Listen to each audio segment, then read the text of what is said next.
To another live stream. So, this is a little out of my wheelhouse for the channel. Not out of the wheelhouse for me, as you guys know. Being a military guy, I absolutely love tactical military shooters, and it's been a while since I played this game. And back in the day, it was so great, guys. It was like Battlefield, but just wicked realistic.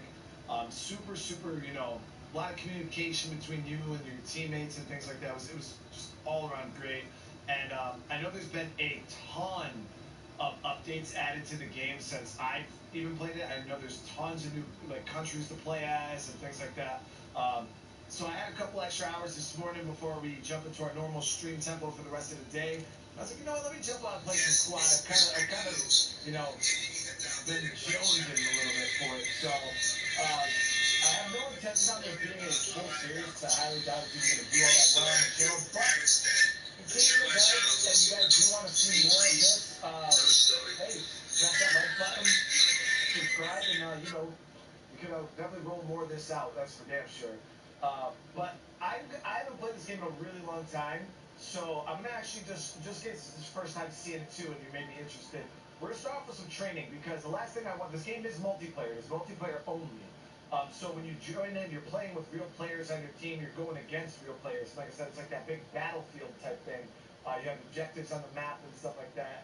that you got to take over and claim and set up defenses, and there's a lot that goes into it. So I do advise you guys, if you are starting this game, to try to kind of pick one role and specialize, because you could be a medic and your job is to, you know, go around, and if your guy's going on, you're healing people, and you could be a tank guy, you could be a mortar guy, you could be a machine gun guy, you could be a sniper, you know, then you got squad leader roles, and there's just a lot of parts to this game. So, you know, kind of pick one part of the game, try to learn it, try to specialize. You could be a pilot. You know what I mean? Your specialty could be flying helicopters and shit like that, which I will definitely not do, because everybody on my team will end up in a smoking ball of fire. But we're gonna go ahead, and I'm just gonna kind of check out these little tutorials real quick, just to kind of revamp my my memory and controls and stuff like that, and then we're gonna jump right in, guys. So thank you guys again. I hope everybody's having a great day.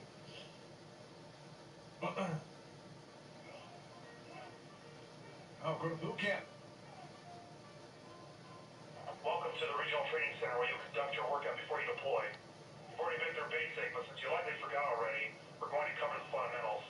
Your compass at the bottom of your display is essential to figuring out which way you're going. Orders from your squad and fire team leaders will also appear here. Now head northwest towards the obstacle course.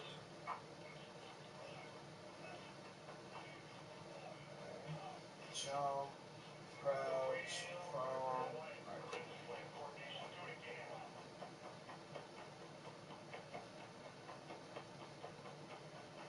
Crayons, I think we're wearing multicam. I think we're American Army right now.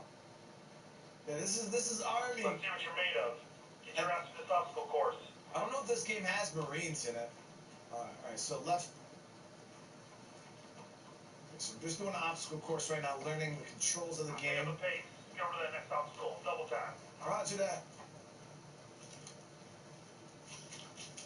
Open over the obstacle. Jump up to reach the top and pull yourself over. Climb on top of me to give you a boost? Looks like you need some help, so why don't you ask your fellow knucklehead over there to help you over this wall? Is that an actual thing, chat? In the game? Balance yourself on those beams and get to the other side. If you fall, you gotta start again. Roger.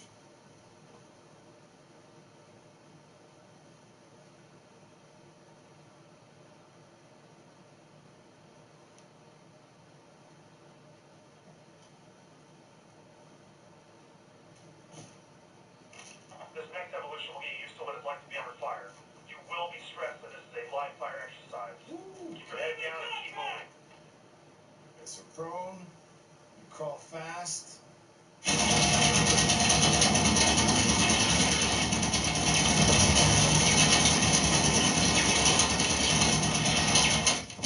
Keep your head down and keep moving.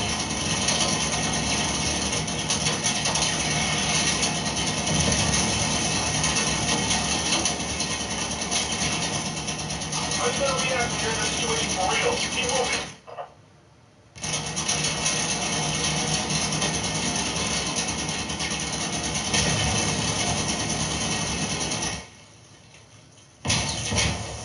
I am absolutely astonished you're not dead. Get yourself geared up and get to the next station.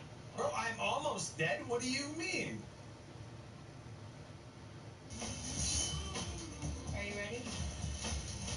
Oh my god!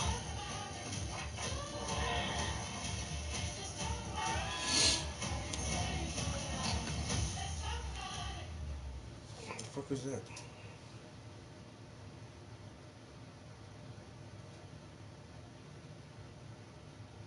Check out these deals of the week at Walgreens.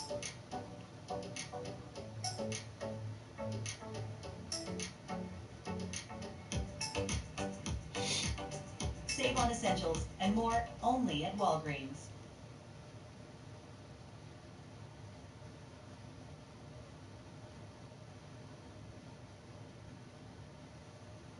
I'm bleeding.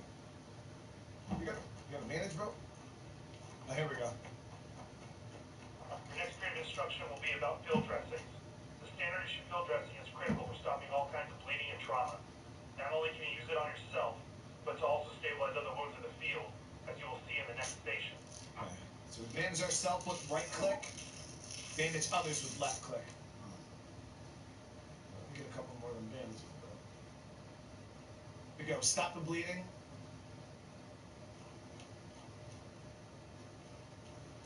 That was quite loud, guys. That was quite loud. I didn't expect the fire to get like out of control like that. Use the field dressing on a seemingly incapacitated man on the ground. Well, thanks. Right, so now we know how to heal people. Too easy. Welcome to my main base. There's a number of things you can do here, from weapons familiarization to learning about how you can communicate with your squad. Go around and take a look. When you're done, head to the motor pool at the end of the base. That's the Cybertruck. They definitely didn't have a tutorial like this when This is an example of some of the ways you can be deployed in the field. The rally point is only for you and your squad, while the base bunker-looking structure is a half. Halves permit for your entire team and are found only on forward operating bases of FOB. In most circumstances, you'll need to rearm your weapons to reach nearby sources before moving out. Look like other cars. Okay, so they're teaching you the different respawn points. You got the big ones, which is this is like a fob or a hab, and then you got your the actual little rally points here set out by your squad leader. Heart of the fobs hold supplies and allows for construction. So there's like logistics and stuff in this game too. From what I remember, like you can have people running logistics trucks out to like rearm and resupply because if not, you actually run out of ammo.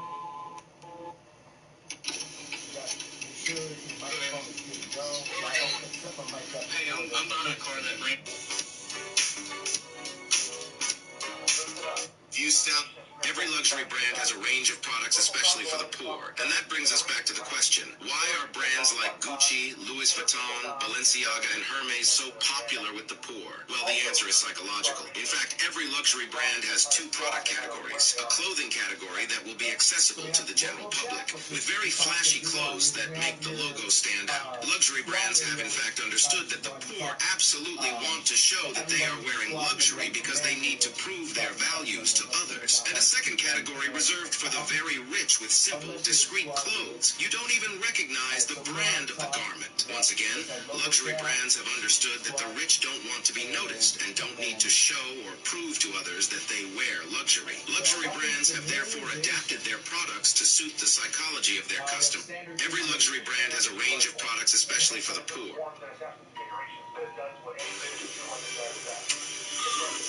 Oh my god! Why did you just steal my drink? Stop being dramatic, it's Tuesday. What is that supposed to mean? You know what happens on Tuesday? Just... Alright, enough of that shit. Good. Oh, there are some emails I got to answer. Hold on.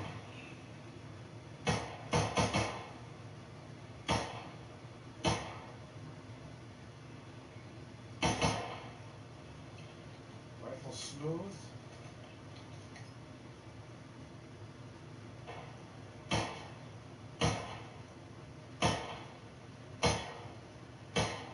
Maybe I think that's full auto too, right? Yeah. In a rifle like this, I would never, ever really want to use it at full auto. Automatic rifleman machine gunners carry a machine gun like this to the field. Flying from a supported position, these weapons are highly effective at suppressing the enemy and can deliver the firepower of a team of riflemen. Oh shit! Hold on, look. We didn't test out. We only tested out these close targets. Guys, look, there's some targets way out there. So that's 100, and we got 200 meters way out there. Yeah.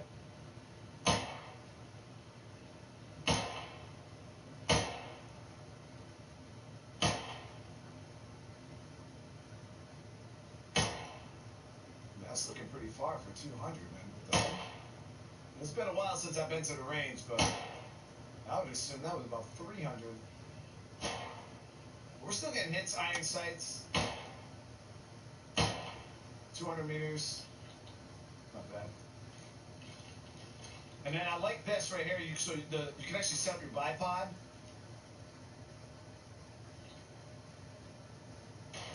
Ooh, yeah. Nice soft.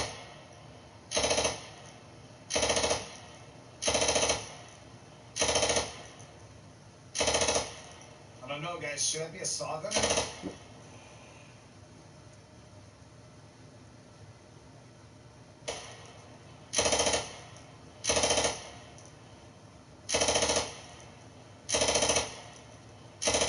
I could not have saved my life. I mean, suppression. How long does it take to reload? Man, I love the reload animations.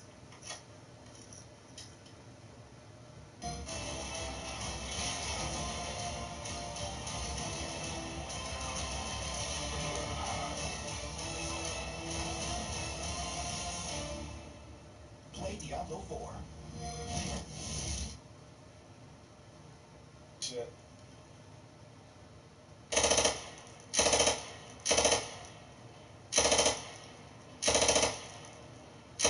Short controlled burst. The thing is, if you get a lot of civilians, you know, and they play against, and this is what you'll see. They'll get on there and it'll be.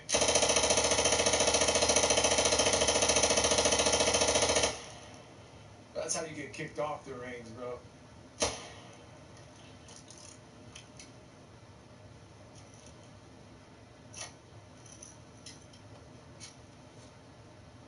So we got a feel for that. Ooh, M110, my Does any more favorite station with a high rifle. caliber rifle designed to reach out, touch the enemy from further ranges than a standard issue rifle. Slow is smooth and smooth is fast. Take your time when it comes to these crucial shots. This one also has a bipod. Go. So you can actually sight this in.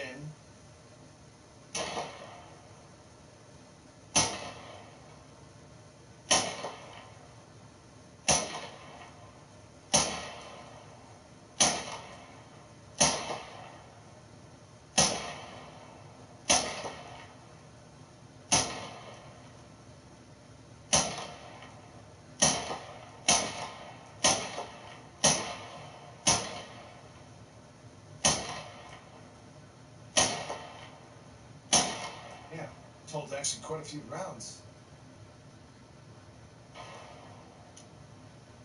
Looks like a 20-round mag. Yeah, that's a really, really nice rifle. I actually kind of feeling the DMR. That's good. And then we have a sidearm. If you run out of ammo on your primary, your sidearm is your next best friend in emergency situations. Pistols are not designed to be effective at longer ranges, so don't try and hit a fly at 100 meters.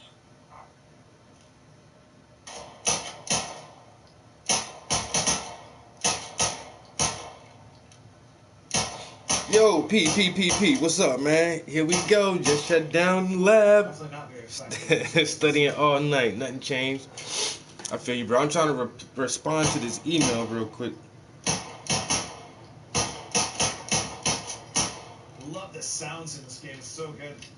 All right, so we got that down. We got grenades. Hand grenades are incredibly dangerous and should be treated with respect. However, they are a great means of clearing out Overhand and underhand. All rolls are issued with these, either in the fragmentation or smoke variety. Yo, Levito, what's up? So we go overhand. Guy drive from Michigan. The murder mitten. not the murder mitten. Go underhand. I know how. Hey, y'all boys got a reputation up there. I don't fuck around. The more you fuck around, the more you find out. I ain't trying to find out shit. Oh, we got. Yeah. Oh, definitely, P. Old times, bro. Early stream this morning. I was up at 5. I should have got in this bitch at 5 o'clock this morning. But it's still before 7. We up early birds. Levito's this motherfucker up early throwing rounds at people.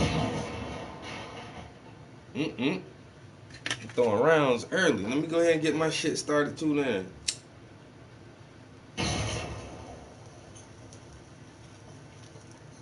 There we go.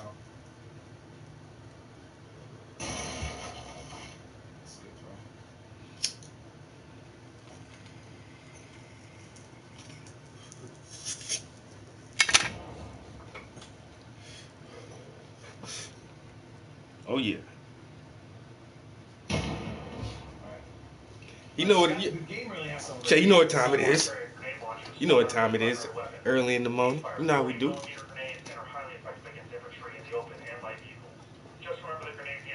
We're doing everything the right way. We gotta do everything the right way. Start the day off nice. We're gonna go out, try to hit these It's guys Turkey at Day, 100. ain't it? I don't know what this is. So yeah, this is sighted at 100 now. Gotta start off in a good vibe. Make sure you go ahead and get your water in early right now, because the rest of the day, y'all motherfuckers know y'all ain't drinking no water the rest of the day. Motherfucker gonna be on beer, wine, and liquor. Go ahead and drink your water now, man. Get the water in you now, so you won't hurt yourself too bad later on. See, I'm pulling air fryer wings out now. Wings for breakfast. Man, you better drink some water with that shit, man. I know how you gonna do, P.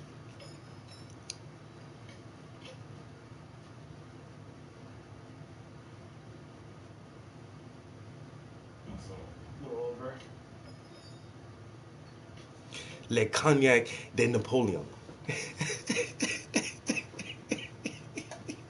Boy, sip some water, man. What the hell you doing, boy? Wait a minute, I'm trying to reply to this email, man. This motherfucker, this is the only thing that really get me, man. Yo, this dude is trying so hard. He trying so hard, Cavassier. He's trying so hard to get me to be a part of this show in February for Black History Month. I already made up my mind this year. Like, yo, for the last 2 years, especially I think the year before last was probably the busiest one. I remember one year, yo, I was at 4 different galleries. At 4 different galleries for Black History Month. Because I've put myself in that role as being like the dope black artist. And there's not a lot of other dope black artists in this area. And there are some, but they don't go like super hard with the art like I do, like all the time, 24/7 with the art, you know. And so I get that recognition. Like when people want some black art, they're like, oh, Travis Prince makes black art. And so this dude in this other city has heard about me, and he's been trying to get me to come over there to their art league location to do a show in February. And like I say, this year I've told myself I'm not doing shit in February for free. Period. I just don't think I can do that shit for free no more. Because y'all motherfuckers be trying to peg me as the token black artist. And you don't contact me no other time throughout the fucking year. March, June, like spring and summertime when it's really nice, when it's nice out and everybody's out and about and walking around the cities and everything. And you want to call me in the cold months for the 1 month in particular. So if you only ever reach out to me for me to do a show in February because you need a black artist, you have to pay me. Not saying that I won't do it, but I'm not doing this shit for free. And you want me to transport all of my art and set up and hang my art for an entire month, and then you want me to be there on whatever opening day, because normally when the show opens, they want the artist to be there. So I got to go set up the show. I got to go back and be there for opening day and mingle and schmooze with everybody like that. And then I got to go back to take the show down if I don't sell anything. And if I don't sell anything, then I'm wasting all my gas, energy, time, and to set up the show and take the show down. And then I'm losing money for nothing. And I told the guy, I don't need recognition anymore. Like, people in this area know me. That's how you found me. Because you were having a conversation. He even says it. I was having a conversation with such and such, and they brought up your name.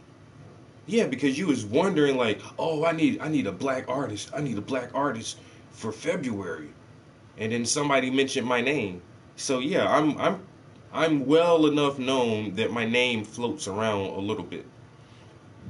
So that's my recognition right there. You heard my name from somebody else. I wasn't in the room. I wasn't a part of the conversation. I didn't request to come to your gallery space. You heard my name and you reached out to me.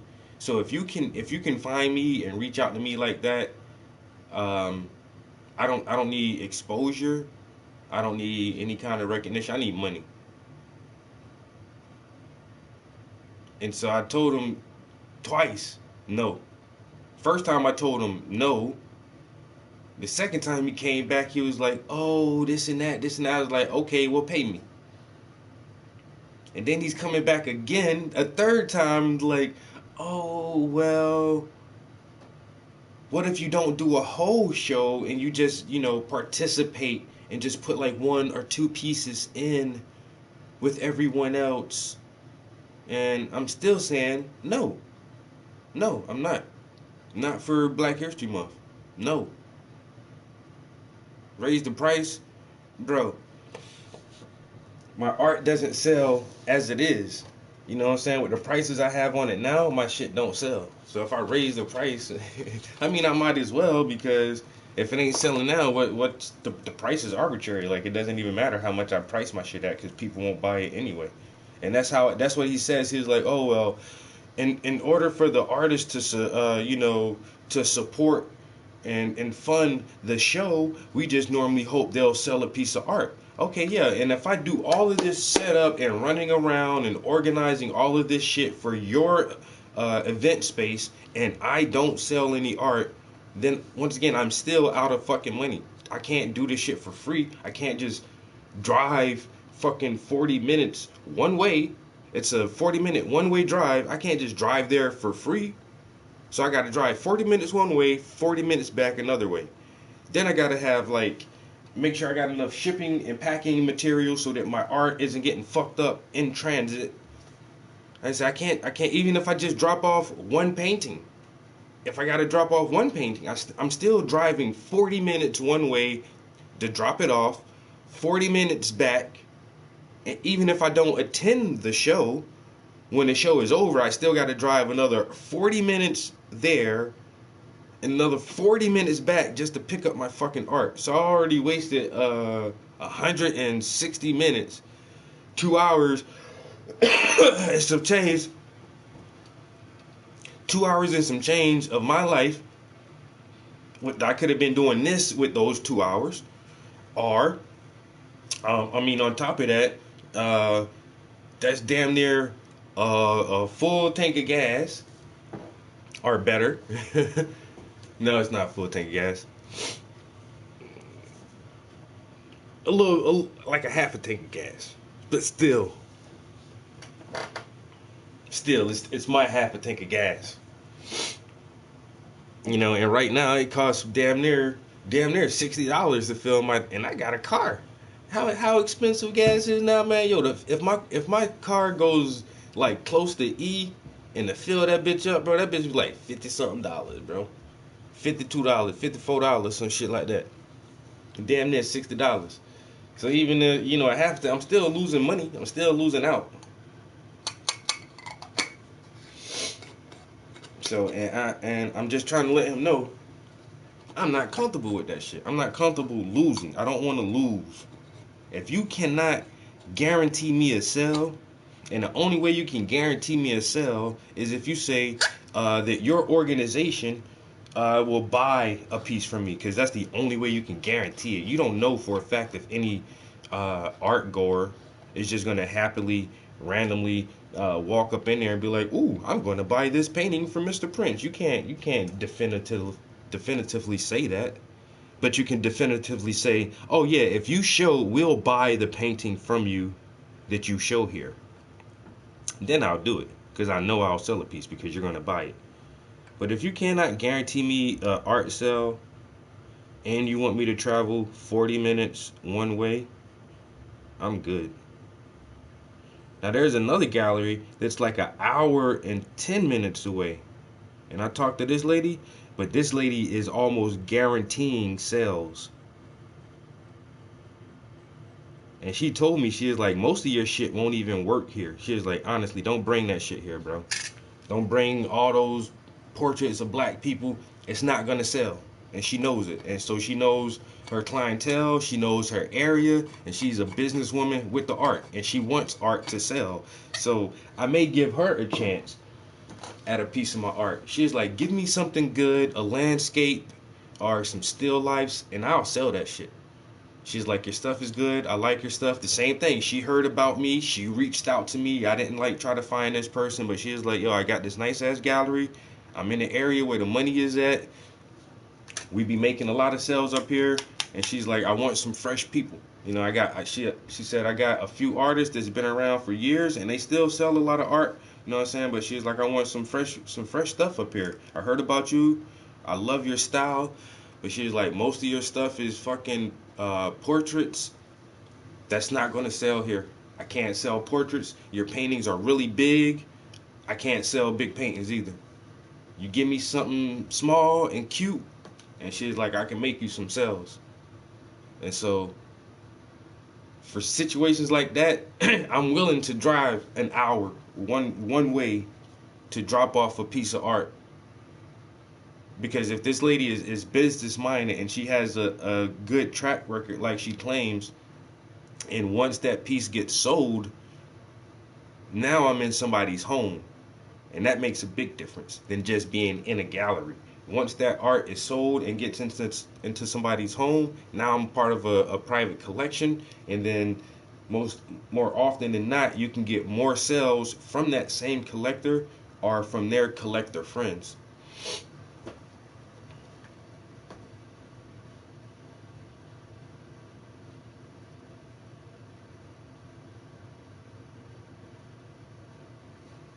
Last me 2.5 months. Well, I'm telling you, bro. Now, nigga, I'm burning $50 of gas a week. You know what I'm saying? My gas bill $200 a month. That's just my transportation gas.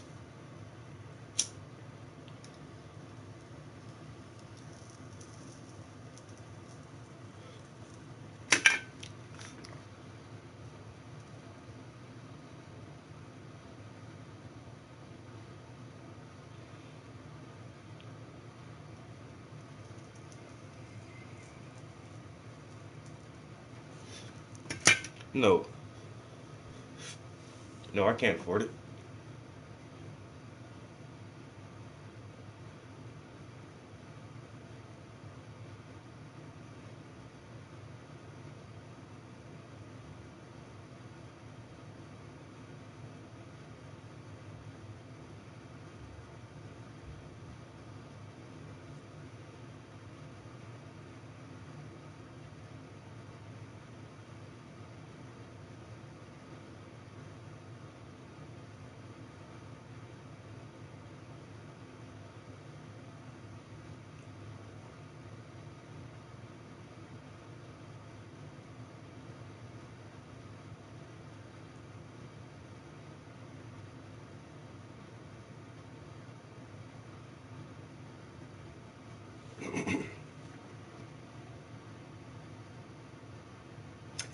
That don't even correlate, bro.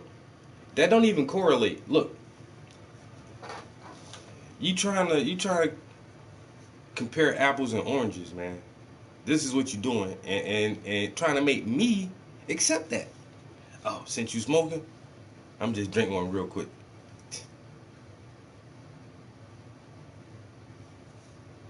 Smoking, drinking, smoking and drinking. Since I'm smoking, he gonna drink one real quick. I never correlate. I'm on my own wave. I understand though.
All right.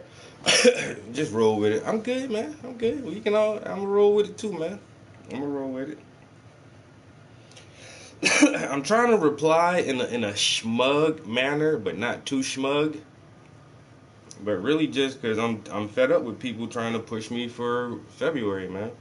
I'm just them. Um, he says, "Hello, Travis. Thanks for getting back to me.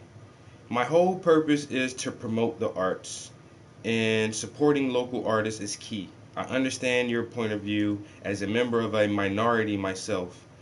I also realize that the necessary requirements to have a solo show at the Hazleton Art League would not be advantageous to you. This gave me another idea.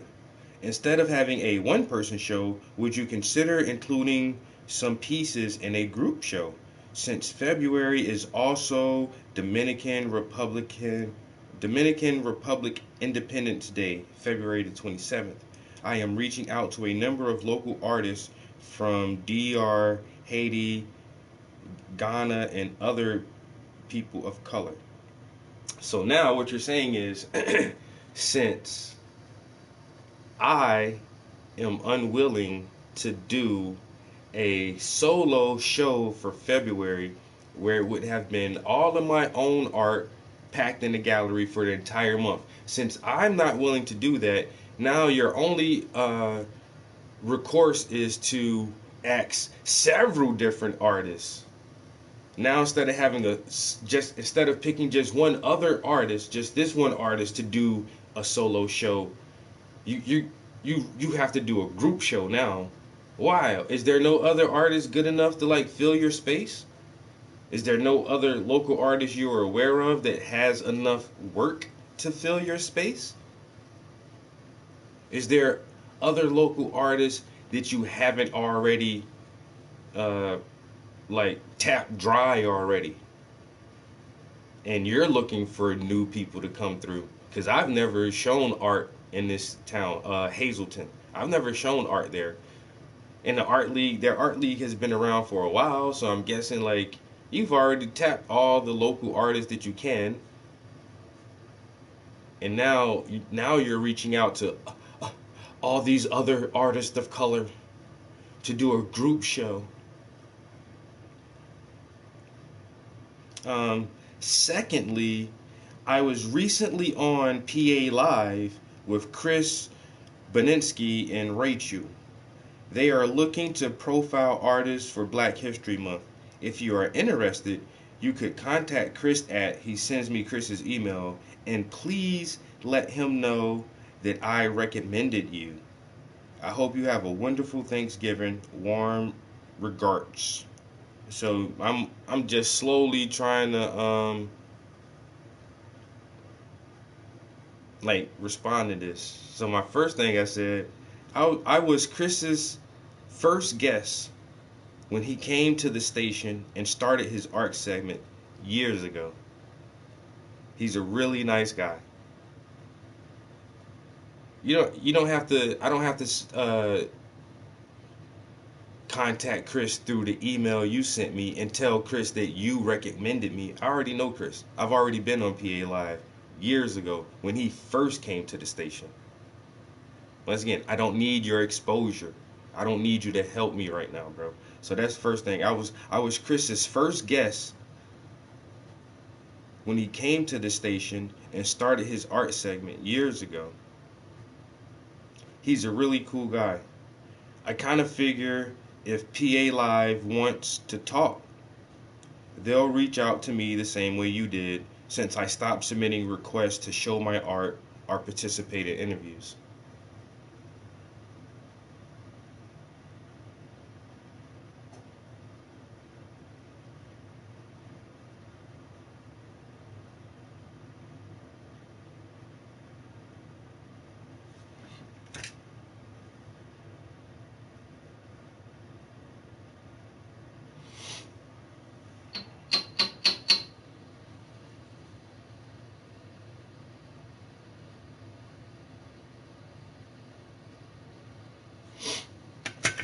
Yeah, I was already on PA Live, yo, years and years ago, bro. And Chris told me, you're gonna be my first interview for this new art segment I want to do. And I forgot where he moved from, but he was on like, I think he was doing radio where he used to live. And then when he came to this area, that position at the position at our local TV station was open, and he took that, and he noticed there wasn't an art segment, so he was like, yo, fuck that, I gotta put an art segment in here. And I was the first person he interviewed for his first art segment. And so yeah, and once again, and that was years ago, and he sought me out. I didn't ask him to do that. He approached me and said, hey, would you like to do this? I'm like, yeah, sure. And so that's what I said. I figured they would reach out if they want to talk, the same way you reached out. Since I stopped submitting requests to show my art and participate in interviews. I don't ask people to do this shit no more. I don't have to ask.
That's it, bro. And that's the thing. Like, no is not bad. And like earlier, a couple months ago, some dude tried to get me to do a commission for him, and he told me, now you're supposed to tell me what you want, but he told me exactly what he wanted and told me how much he was going to pay me. And I'm like, nigga, you fucking stupid. Basically, I tried to be nice and not too like, I don't know, I don't want to come off like too arrogant or something when I be trying to reply to these motherfuckers. But I told him like, bro, your budget is not, your budget is definitely not in the price range for what the fuck you want. It's not, bro. You gonna tell me you want this big complicated ass piece, and then you gonna tell me you gonna only pay me $500. I'm like, nah, that shit don't work like that. And now, like I say, now this dude, this is third email, and I'm still telling this dude like, bro, it's not gonna work the way you're telling me. I'm telling you, it's not a negotiation. We're not negotiating, man. I'm telling you what I'm willing to do and what I'm not willing to do. Period. And so, I don't know. And so saying no isn't a bad thing. Saying no definitely isn't a bad thing. And I'm just trying to word it real long. It's a long as what I'm saying is, I'm not saying no. I'm saying no.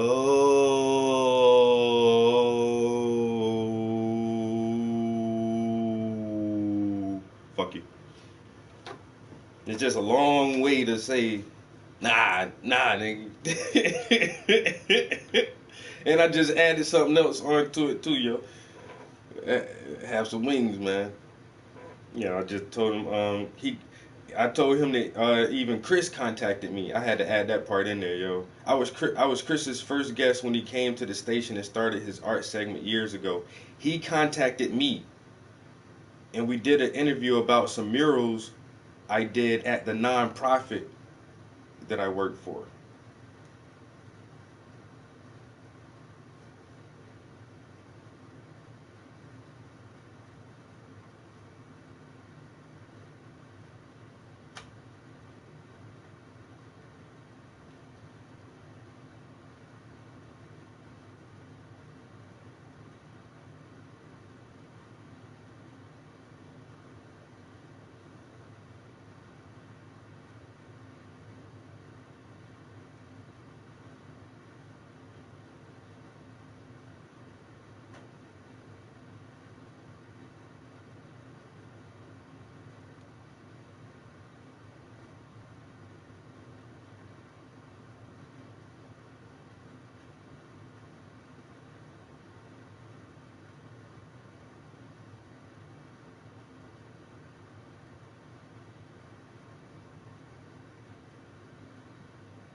Hmm.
My boy said he gonna be an old man. Old man days.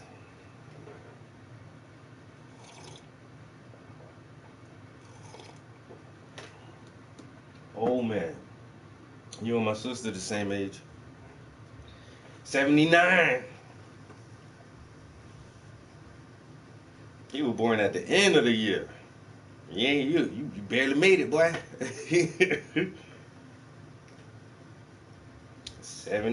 79.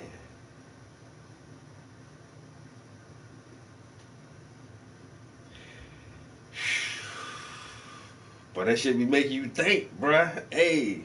Every year, bro, that shit make you think, man. Now you look at motherfuckers in their 60s, you be like, well, that's not too old. You know what I'm saying? I'm 44. I'll be 60 in a little while. You know what I'm saying?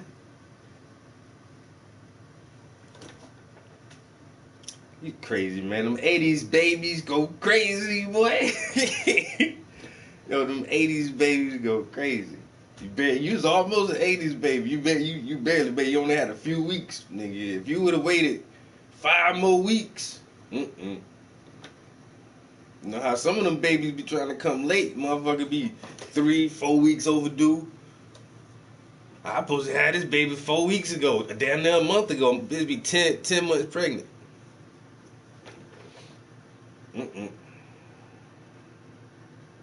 My elbows be hurt, but my shit be.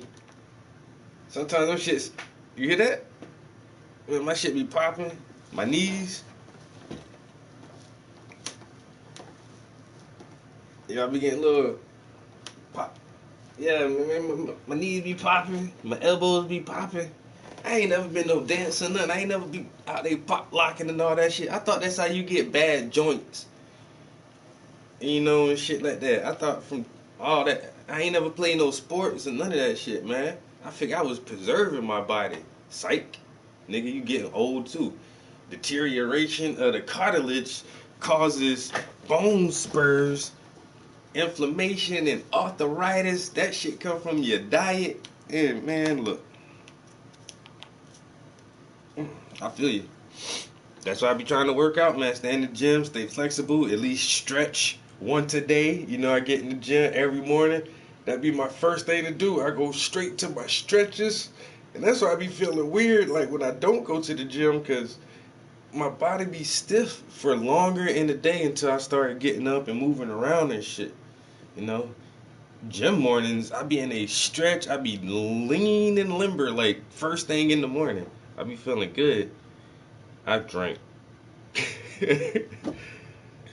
All right, so this is my response, cause he's trying to name drop, and I told him in the last email and please don't say for exposure. I don't need exposure.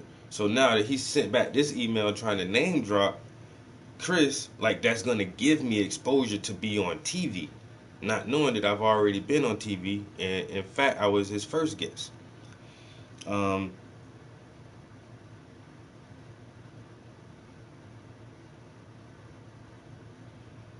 Matter of fact, I'm gonna say.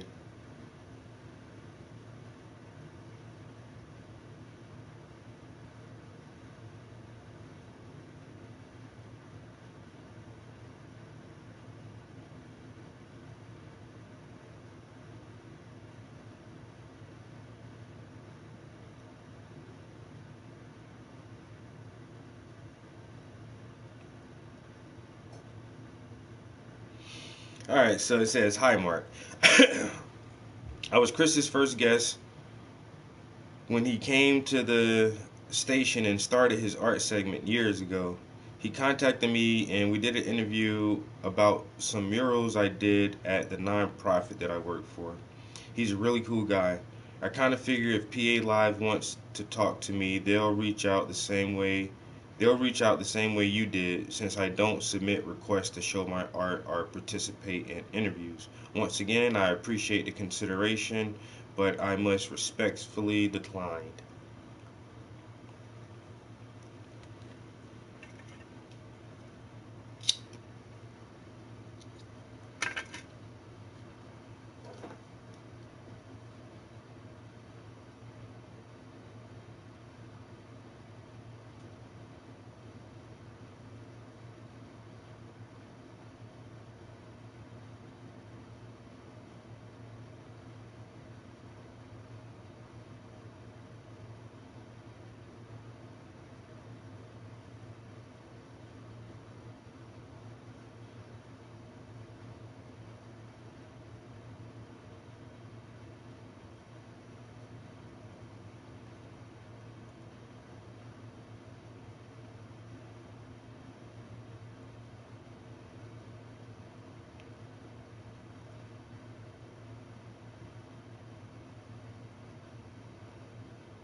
Nah, bro, she ain't even dressed.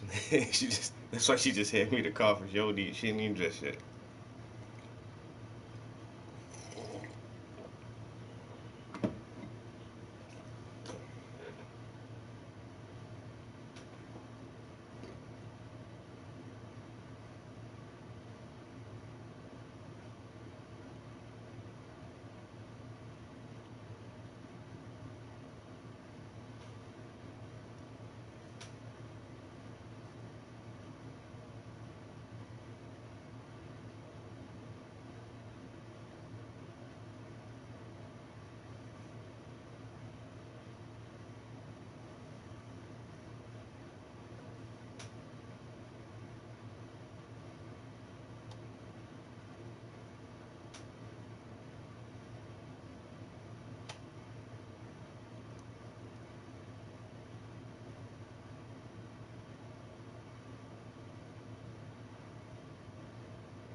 All right, it is cold, bro.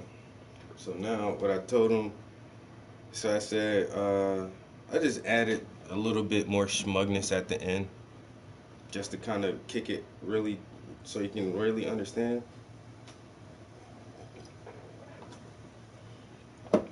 He talking about he's all about promoting the art, so I'm all about promoting artists. So I told him, I don't submit requests to show my art or participate in interviews. Once again, I appreciate the consideration, but I must respectfully decline. And then I just put in parentheses as a PS. I've also I've also been invited to WVIA a few times.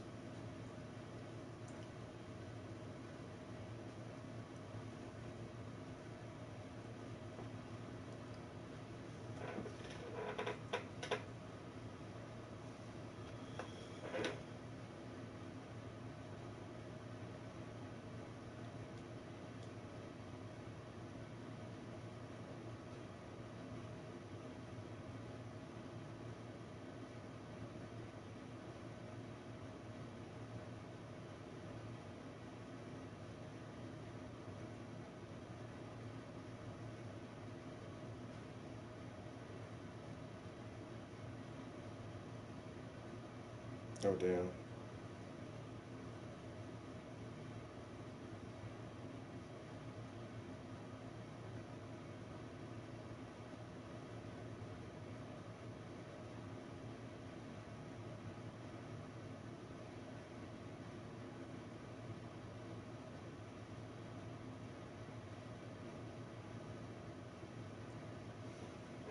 He said, "Fuck that guy." So that was my response. I said,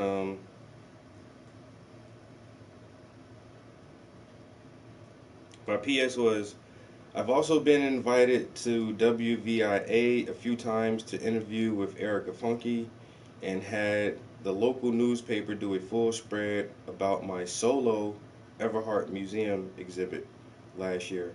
I'm pretty tapped in with the media outlets in the area, and people can Google me.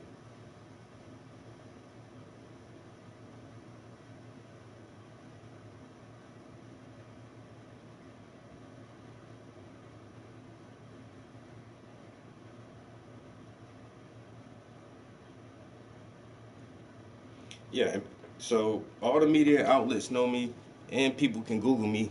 So you helping, like you said, my whole purpose is to promote the arts. I'm already promoted enough, man. Can you help me sell some art? And you're still in the local area, nigga. I'm trying to get to New York and Paris. I'm trying to get back to bigger galleries and museums in California and shit.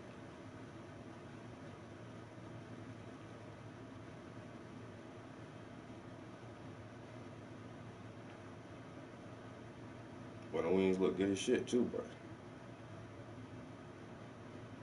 Man, say you got wings for breakfast.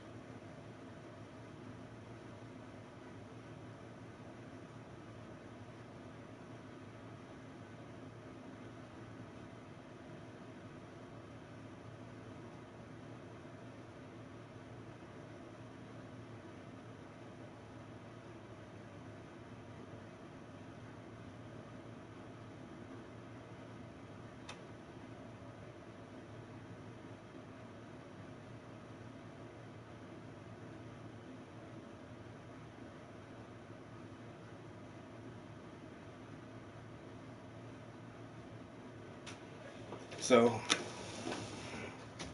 I mean, we just said that. So, all right.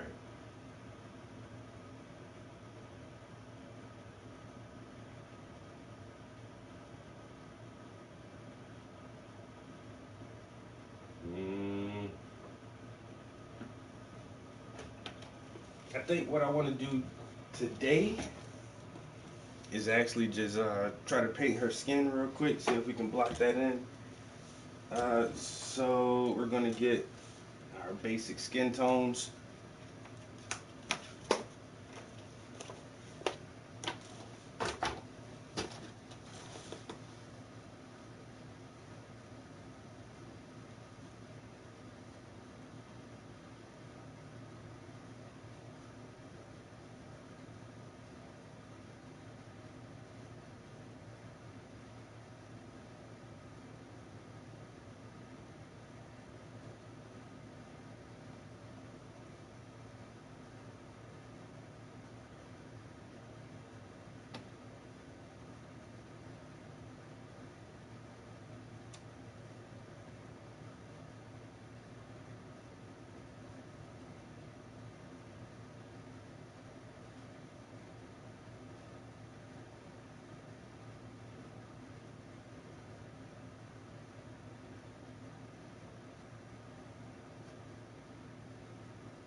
Yeah, I think that's what we want to do.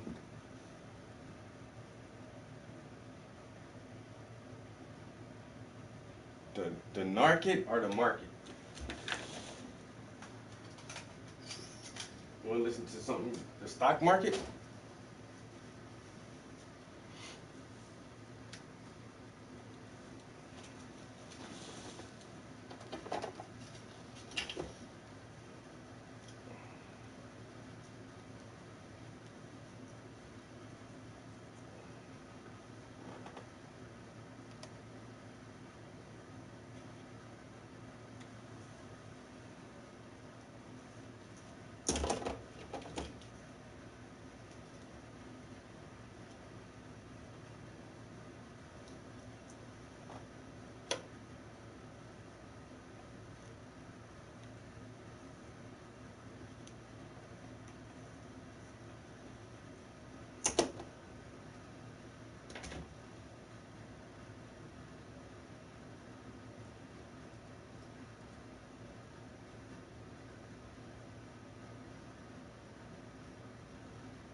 The IRS has just announced the new tax bracket.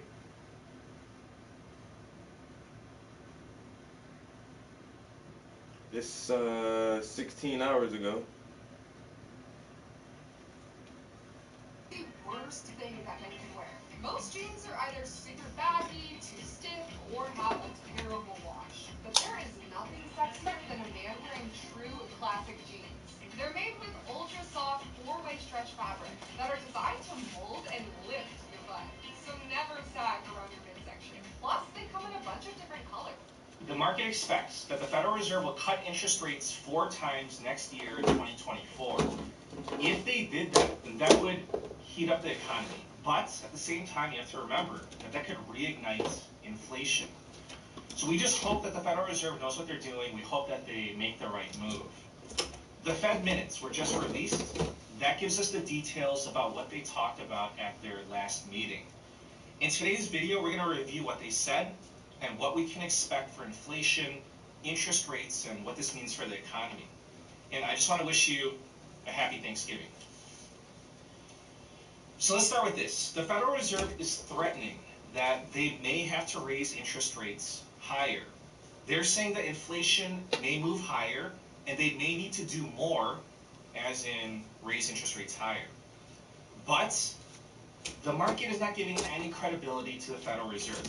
So I want to share with you the market expectation according to the CME Fed Watch tool. The next Fed meeting is going to take place on December 13th. There is a 98% chance that the Fed does not raise interest rates at that meeting. So there's a 2% chance that they do. The meeting after that is going to take place on January 31st. So there is a 96% chance that at that meeting, the interest rates will remain the same. The meeting after that takes place in March of 2024. That's when the market starts to expect an interest rate cut. There's a 29% chance that they cut interest rates in March. So 29% chance, that's pretty big, but that's still the underdog. It's at the May meeting when the odds start to flip. That's when it becomes a 60% chance that the Federal Reserve starts cutting interest rates. Okay, but I want to be straightforward with you. So these probabilities, I would say that they are not reliable if you're looking out about 2 meetings away. If you look beyond 2 meetings, then in my opinion, these odds are very unreliable. So if I had to take a guess when the Federal Reserve is actually going to start cutting interest rates, then I would say that you could use the June meeting or the July meeting as a baseline scenario. Okay, the Federal Reserve has no credibility with the markets. They're threatening that they may have to raise interest rates higher. But as you can see, the markets, they're not factoring that in. The market just does not believe it. Now, I believe that the Federal Reserve has to say this, because just imagine what would happen if the Federal Reserve announced officially, like, hey, we're done raising interest rates. There would be consequences. This could accelerate the financial markets higher and influence interest rates on government bonds. Bro, this don't sound good at all. This don't sound good for us. Add fuel to the inflation problem. So that's a situation that the Federal Reserve wants to avoid, and for that reason, they cannot reveal their hand. Now, I want to tell you this so that we're all clear about this. So that's what the market is thinking. The market is thinking that the Federal Reserve will cut interest rates sometime in March or May or June or July. But regardless, just think about it. They're not going to be cutting interest rates anytime soon. So in other words, they're not going to be cutting interest rates in December. They're not going to cut in January either. There's just no way. That's not going to happen. At their last meeting in the Fed minutes, there was no mention of interest rate cuts. Even Jerome Powell, the chair of the Federal Reserve, said, the fact is, the committee is not even thinking about cutting rates right now at all. So that's because that even though the rate of inflation is falling, it's still well above their 2% targets. And more importantly, so you're not going to hear this anywhere else, the Federal Reserve cannot cut interest rates prematurely, because if they pivot too soon, they will risk their reputation or whatever little that they have left. So as you know, the Federal Reserve said that inflation will be transitory. So they said that, well, Jerome Powell, Federal Reserve, they said that in March of 2021. So right now we're pushing on almost 3 years now. If the Federal Reserve starts cutting interest rates too soon, then they're going to lose even more credibility about how serious they are about getting inflation back down to 2%. Well, folks, if you're one of these people who's been waiting for our best deal of the year, now would be that time. We have to talk about the economic impact of all of this. Recession, soft landing, which one is it going to be? So the U.S. economy has grown accustomed to a zero interest rate environment. But that's all changed, obviously, because of inflation. The Federal Reserve has raised interest rates 11 times. They've brought the Fed funds interest rate from 0.25% all the way up now to 5.5%. And this is hurting businesses, it's hurting consumers as well. Now, I just want to tell you, don't be fooled, because it could be confusing. There's all these reports to look at. And some of these reports are saying one thing, and these other reports are saying another. So GDP growth came in hot. Last quarter, it came in at a positive 4.9%. And it looks like the economy is booming on paper. But delinquencies, defaults, bankruptcies are increasing rapidly. Credit card debt levels keep hitting record highs, and forecasts are pointing to slower growth. The Atlanta Federal Reserve is estimating that this quarter's GDP growth will come in at 2%. So 2%, I mean, that's definitely not bad, but it would be a significant slowdown from 4.9%. That's quarter over quarter. So the fear is that it's going to keep going downhill from there. But that is expected from a higher interest rate environment. And I want you to know that the Federal Reserve staff still believes that we will not have a recession. But the Fed Minutes says that higher interest rates are starting to squeeze households and businesses. The Federal Reserve staff noted how lending conditions are now much tighter, and they mentioned the issue of rising delinquency rates. The Federal Reserve staff says that there are economic risks to the downside. This means that even though they believe in a soft landing, it does not rule out the possibility of a recession. So that's the opinion coming from the Fed staff, but I want to share with you other opinions. So this is from the Professional Forecaster Survey. This is actually conducted by the Fed Bank of Philadelphia. They are predicting that the U.S. economy will grow by 1.7% in 2024. So they are also saying no recession. Regarding inflation, the chief global strategist of JP Morgan Asset Management says he expects inflation to reach 2% by the end of 2024. But Jamie Dimon, CEO of JP Morgan Chase, said that it's too early for a Fed victory lap because inflation may not go away that quickly. So those are some other opinions. Please let me know what you think about all this in the comments down below. Now, I want to remind you, because this is so important, I want to remind you that monetary policy is more than just interest rates. It's about quantitative easing and quantitative tightening as well. Quantitative easing is basically money printing. It's when the Federal Reserve prints money. It's when the Federal Reserve creates money out of thin air, and they use that money to buy government bonds, well, other things too. But they're basically just magically, well, digitally now, just creating money out of nothing. So they magically create money, they loan it to the federal government, and then the federal government spends that money, and then the money enters the economy, and it creates more inflation. That's because you now have more money chasing the same amount of goods. So it's going to drive up the price of basically everything.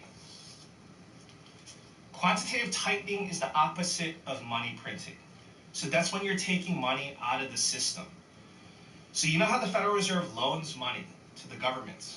When the government pays back that money to the Federal Reserve just makes that money disappear. So the Federal Reserve can magically bring money into existence, and they can also magically make it disappear out of existence. And when they do that, there's going to be less money in the system. And there's going to be less money chasing the same amount of goods. So during the pandemic, the Federal Reserve magically created about $5 trillion out of thin air. So that, as you know, that kind of drove up the price of everything. Over the past year, the Federal Reserve has been slowly making that money disappear, up to $95 billion a month. So you can check out the numbers for yourself, the exact stats on the Federal Reserve website.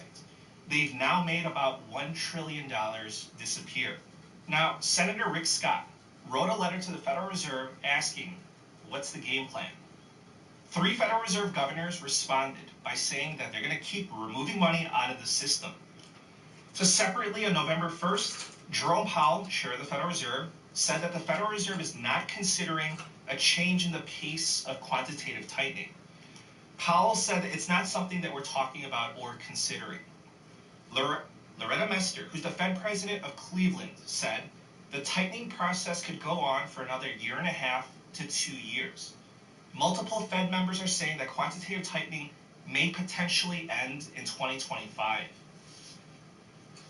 And I don't want you to underestimate the power of quantitative tightening. If the Federal Reserve is no longer buying government bonds, then there's going to be less demand for government bonds. If there's less demand, then the interest rates on government bonds will go up. And that will cause interest rates in the private sector to go up. We're talking about from mortgages to auto loans to credit cards. But of course, interest rates, the yields on government bonds, they're going to go up and down, they're going to fluctuate. It's not going to go in a straight line.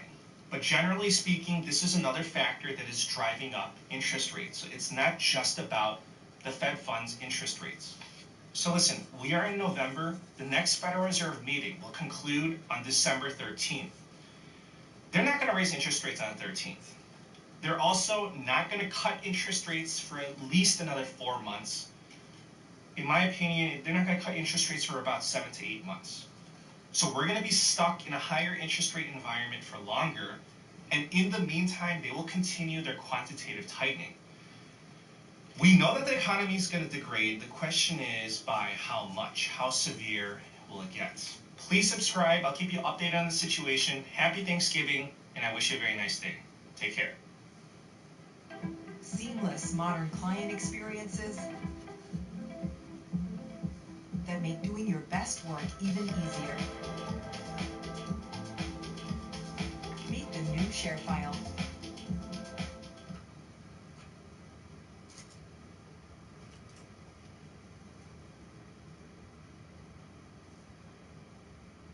A house because you don't do it. Run for your life. Mr. Morgan Housel. He's the author of The Psychology of Money, one of the best-selling business books of this decade. He can help anyone build wealth and change their life. The world is split between people who don't know how to start making money and people who don't know when to stop making money. And if you're stuck in a low-income job, you feel like you don't have the opportunity to generate wealth. But once you realize that opportunities are available for everybody, you can choose where you want to live, what job you want, when you retire, because you can be rich. Prove it.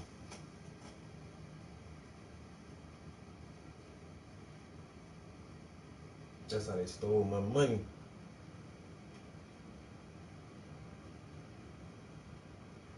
Yeah.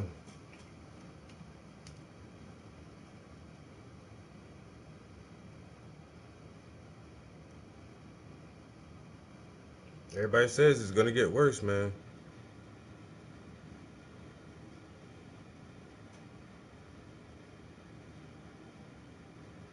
Everyone says it's gonna get worse. This episode of the Y-Files is brought to you by Enlisted. September 14th, 1994 was a quiet night in Zimbabwe. Then suddenly, what sounded like an explosion startled people all over the country. Windows rattled and doors shook. Shocked and confused, people nervously stepped out of their homes to see what happened, but everything looked fine. They went back inside to bed. But one woman wasn't satisfied. Cynthia Hind drove around the capital city of Harare looking for the source of the sound, but nothing seemed unusual. But back at home, Cynthia's phone rang relentlessly. She was a UFO investigator, and witness reports were coming in one after the other. The news claimed that the sound was a sonic boom caused by a meteor shower, but Cynthia wasn't so sure. Eyewitnesses near Lake Kariba described bizarre lights in the sky earlier that week. Lights in a row that moved erratically. Fast, then slow, first north to south, then east to southwest. Meteors don't do that. Cynthia suspected there was much more to the story, and 2 days later she'd find out she was right. Last year, Cyber broke all these FedLink sales records because of my irresponsible offer. 70% off everything. I'm not gonna lie, it sounds off. It really does. Kevin Hart messed up. The accountants are 100% correct, and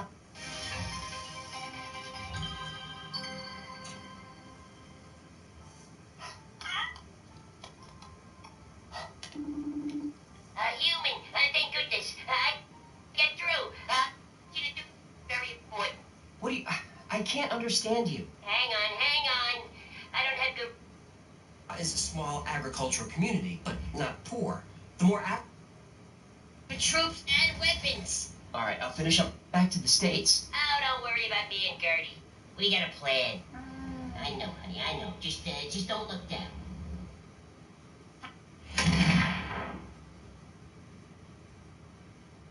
The town of Rua is located about 14 miles southeast of Zimbabwe's capital, Harare. Surrounded by farmland, Rua is a small agricultural community, but not poor. The more affluent families in the area sent their children to Ariel School, a private academy for grades 1 through 7, or ages 6 through 12. Oh, wait a minute. They named the school after that redhead chick with the purple pasties? No, the Archangel Ariel. Did she wear purple pasties? He. Oh, I'm sorry. Did I use the wrong pronouns? 2023 is so annoying. September 16th was a quiet, sunny day at Ariel School, and the students were at morning recess. Some kids were kicking soccer balls, others were playing tag or hanging out under the trees. The teachers were in a meeting, so the kids had the yard to themselves. A few minutes after 10, the children noticed a strange buzzing noise. At first, it seemed to come from everywhere. It sounded like a swarm of bees or faulty electrical lines. The children were nervous, but then the sound stopped. But a few minutes later, the sound was back, and much louder than before. The kids looked around for the source, and there, hovering above the trees, was an object. Witness accounts vary, but some saw a bright streak, others saw a glowing disc. But all agreed a mysterious object with flashing lights was descending beyond the tree line. Naturally, the children drifted toward the woods for a closer look. Through the brush, they saw a metallic saucer-shaped craft slowly land in a rocky field just beyond their play area. Then the buzzing stopped. Other children in the yard became aware of the commotion, hearing shouts of, "I see it, and there it is." Subconsciously, the children gathered together, pooling their bravery, and walked slowly toward the object. Then they stopped, frozen with fear. Two figures were standing outside the craft, and those figures weren't human. Hundreds of people today phoned the ZBC and the BBC correspondent in Harare saying they sighted an unidentified flying object last night. We have some eyewitness reports. It was a bright, radiant light. I've never seen anything like it in my life. It was the absence of noise I didn't like. The craft sat silently in the brush beyond the fence line. Two beings about 4 feet tall emerged from the silver object. They were dressed in dark, tight-fitting suits. They had large heads with no ears and very small noses and mouths. Their eyes were big, almond-shaped, and completely black. The creatures were walking back and forth around their ship as if looking for damage. Alien pit crew, nice. Well, they didn't seem to notice or care much about the children until some of the younger students started screaming. Then the creatures stopped, turned, and looked right at the group of kids waiting by the fence. The younger children ran screaming back toward the school, but the older students stood there watching, staring. Salma, a 5th grader, wanted to run and protect her younger siblings, but she couldn't move. She was doing everything in her power to escape, but something about the big black eyes of the visitors kept her in place. Big head and big black eyes, and was dressed in a black bodysuit. Then, completely against her will, she felt herself take a step forward. At the same time, one of the beings took a step toward her. She felt like this being was probing her mind, looking for something. Mind control. Something like that, yeah. Ooh, that's why I wear this hat. It protects me from government spying and alien mind control. It also happens to be trick tendance. Google it. 12-year-old Liesel was frozen in place. She felt the space and time around her distort as ringing in her ears grew louder and louder. Then, like frames of a movie, images flashed through her mind. Images of some kind of catastrophe on Earth. She saw people screaming and cities burning. Then an image of millions of trees burned to cinders and of the oceans boiling. Emma was standing next to Liesel, watching in silence. Instinctively, she grabbed Liesel's hand. At that moment, images crashed into her mind. She saw technology she didn't understand, but she knew it was bad. She saw smoke, bodies lying in streets. She was terrified. She willed her legs to move, to run away, but she couldn't. She didn't feel stuck, but felt like she was floating, like her feet weren't touching the ground. There was no way to run. Emily, a 5th grader, felt like all the air around her was gone. She had to remind herself to breathe. She thought she might pass out. She was aware of the other children next to her, but they seemed so far away. The only sound she could hear was the blood pumping in her ears. She knew she needed to run, but there was something about those big black eyes. She couldn't look away. Salma took another step forward. Then she heard a message in her mind. No words, but she still understood. The being wanted her to come closer, so she took another step. At that moment, she sensed the beings wanted her to go with them. Now, though it seemed only like a minute or two, 15 minutes had passed. Suddenly, the school bell rang, indicating recess was over. The creatures glanced at the school, and the children snapped out of their trance. Then reality came crashing in, and the children panicked. They ran screaming back to the school. They burst into the hallway, yelling their story to anyone who would listen. The teachers came out of their meeting, and it was chaos. When the children finally calmed down, they explained what happened. The teachers ran out to the yard, but they were too late. I had no idea I've been wearing the wrong Cheetos my entire life. I've always had a pancake butt, but then I saw these Cheetos on Instagram, and my girlfriend was like, when did you get...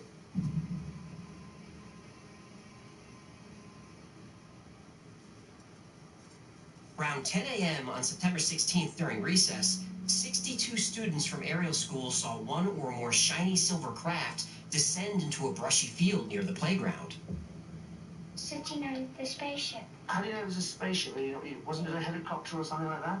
Well, it looked like it was like a disc, like a round. And whereabouts was it? Oh, in the trees over there, between the pole. And did you go see that as well? Several students said the craft was surrounded by smaller objects zipping around the sky. These objects had flashing colored lights. They were moving slowly and would disappear, then reappear somewhere else. It seemed like the objects and the beings were guarding the saucer or maybe trying to fix some kind of malfunction. Immediately after the incident, the headmaster of the school, Colin Mackey, told the children to draw what they saw and write down everything they could about what happened. This would prove very helpful in future investigations.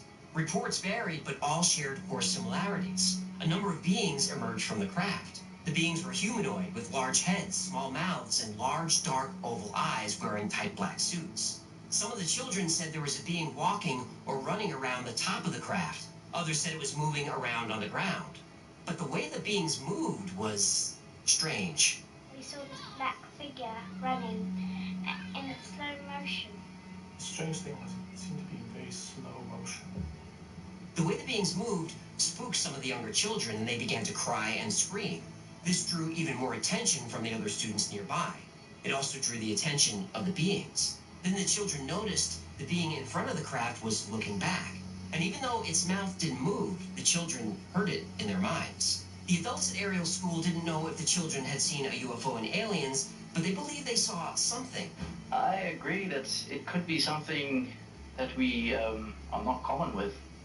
The event happened on a Friday, and over the weekend, some parents were searching the field behind the school looking for physical evidence.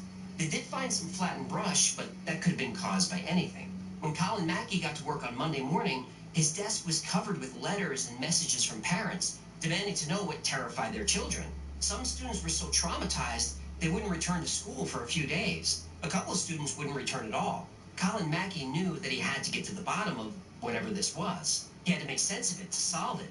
But to do that, he would need help. This is one of the best documented cases ever. At the playground, broad daylight, Ariel School, Rue, Zimbabwe, 1994, and they got within some of them within arm's length of these beings. But those kids, the way they were talking about it, the way they were drawing it, it does seem like something happened to them. I get goosebumps still to this day after spending over 6 years investigating this case. It just gives me the goosebumps because all those kids aren't lying.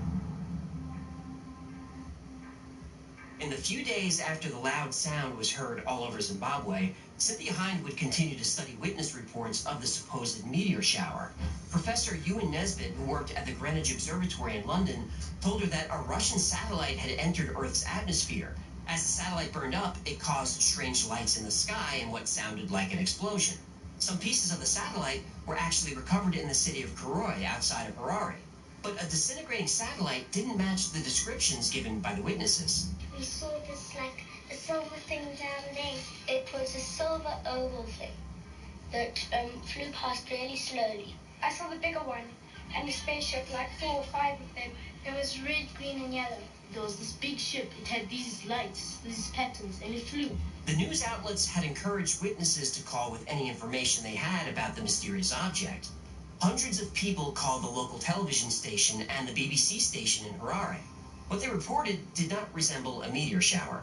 These things were flying in a pattern, and There was no sound, no wings, no nothing.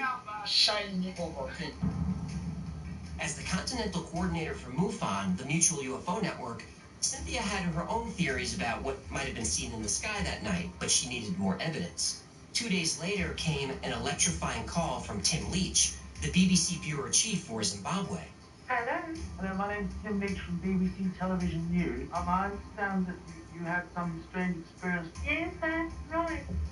He was a respected journalist, a seasoned reporter who covered war zones. Yet on this call, he sounded rattled. Tim told Cynthia that 62 students at the aerial school in Rua had seen a UFO. He invited her to join him at the school to talk to the children. Of course, she agreed, but even after 20 years as a UFO investigator, she'd never seen anything like this. Right now is the best time to become a Daily Wire member. You can get 50% off the Daily Wire annual memberships right now through Cyber Monday. This is literally... Tim Leach was a cameraman and producer who had covered war-torn parts of Africa like Angola, Rwanda, and Nigeria for the BBC. He was familiar with gunfire and tense situations. He even witnessed the deaths of several colleagues. Despite his experience, Tim was unsure about how to proceed. The BBC is known for fact-based reporting.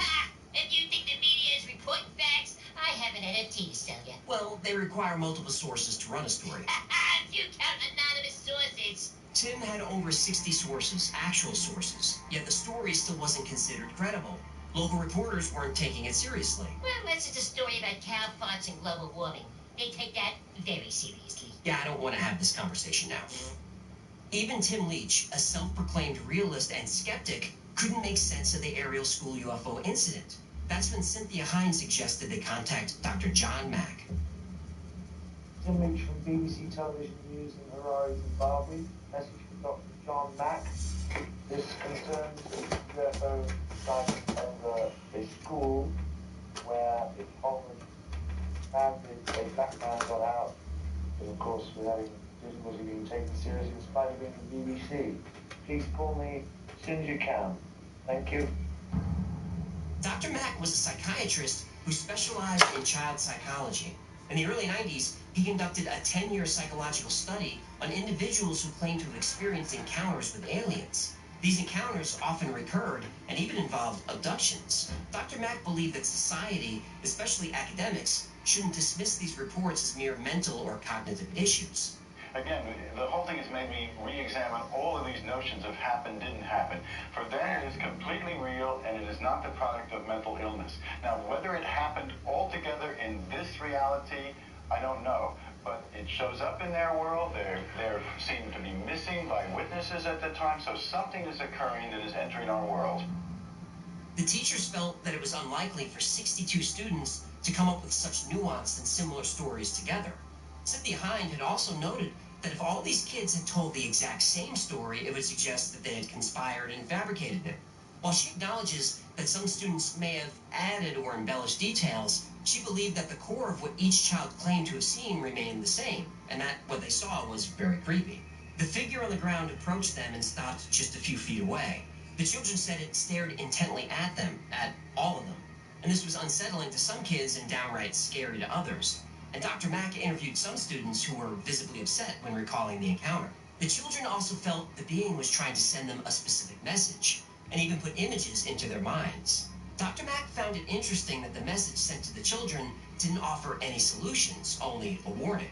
There was no suggestion as to how to address pollution. But what, did Greta Thunberg go to this school? She wasn't even born yet. How dare you! Dr. Mack felt this lack of agenda made the children's stories about the encounter more sincere.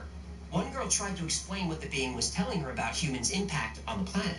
Dr. Mack was encouraged. He asked if there's anything we as a people can do with that love to help the Earth. Unfortunately, the answer was no.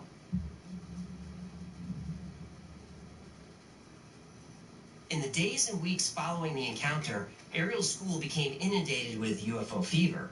The media swarmed, locals speculated, but authorities clung to conventional explanations. The official story was... I forgot where the first time I heard it, but I was like, what the fuck? A few students concocted an elaborate imaginary tale that caught on with the rest of the school. Parents were divided. Some refused to believe their children, but others took the story more seriously.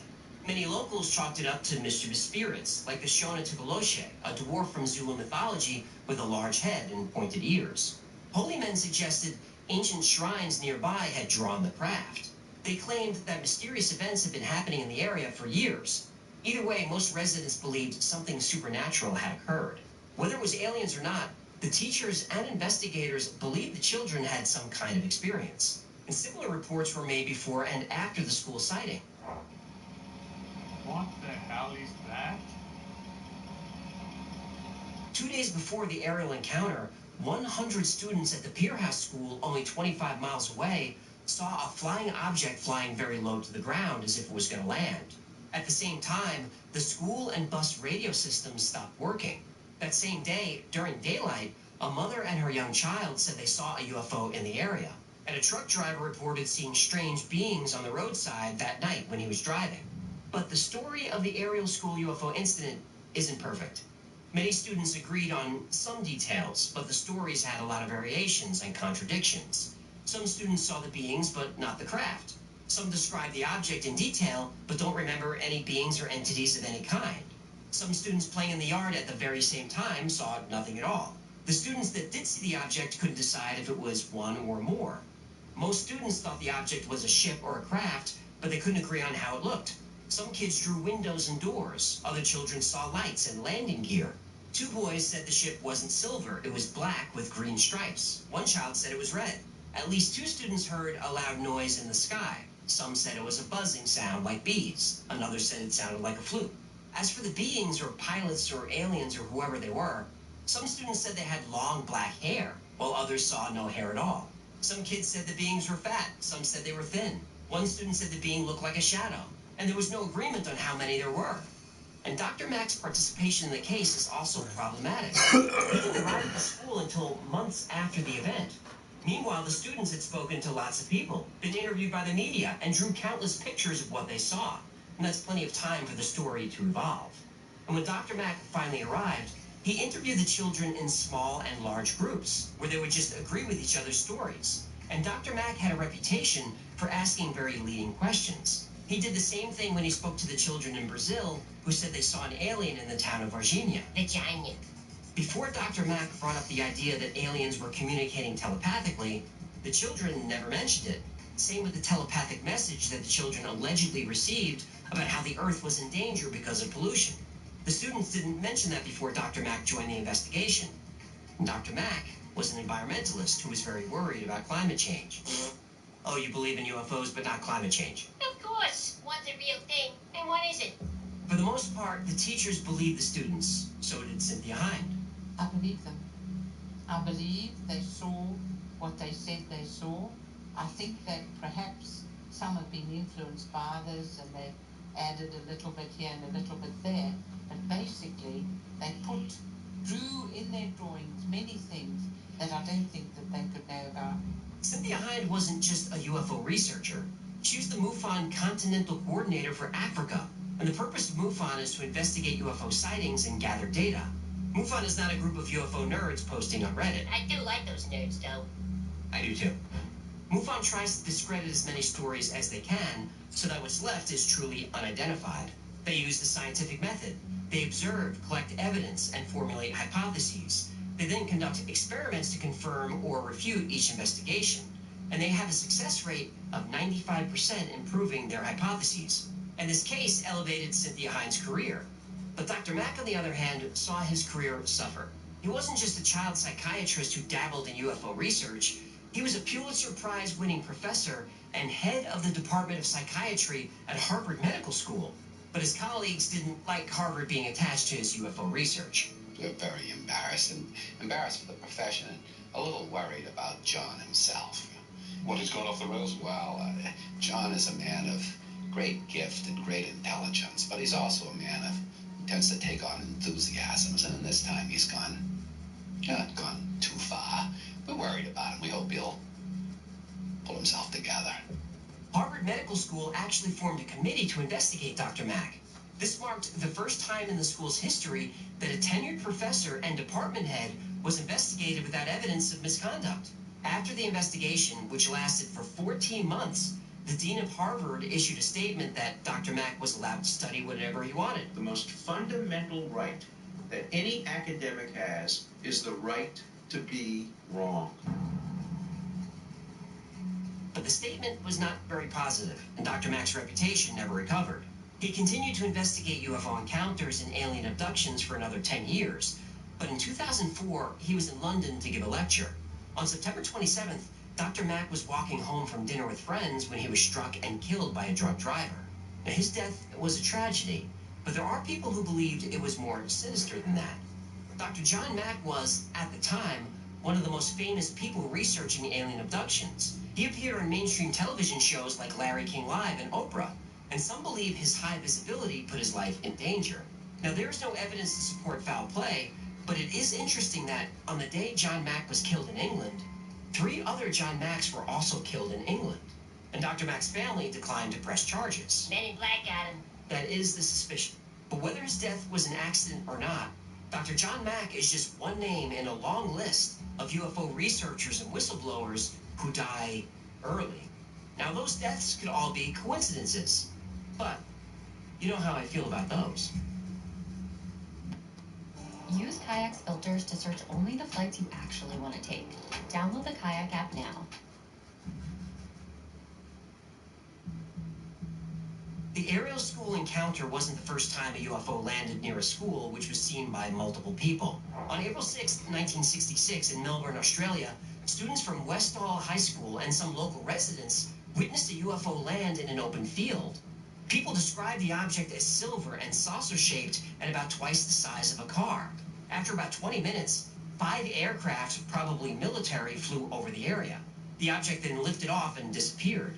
Authorities tried to cover it up, but the craft was seen by over 200 people who all told very consistent stories. A teacher who claimed to see UFOs hovering over a Melbourne school says military officials threatened to have him fired if he ever spoke about the incident. They were threatening you? Oh, absolutely. I was threatened.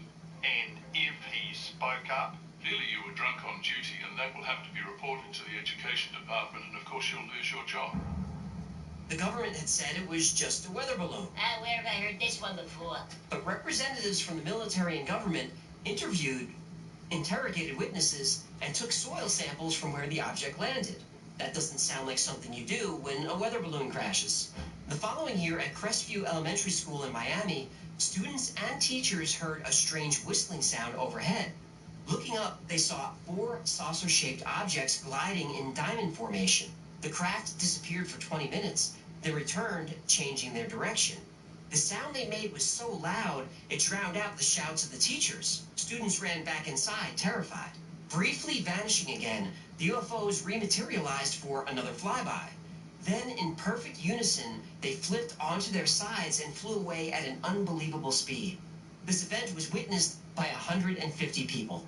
9 years later, in Wales, over a dozen students and staff at Broadhaven Primary School reported a silver disc hovering over the school. They watched the object for a few minutes until it darted away. But later that afternoon, it returned, this time witnessed by even more people.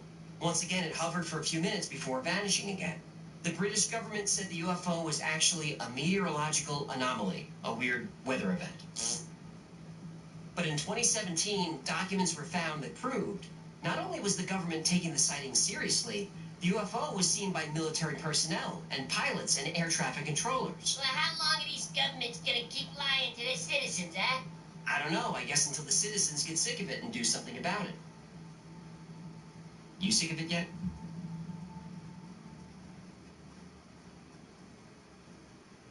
Hey, thanks again to Enlisted for sponsoring today's video.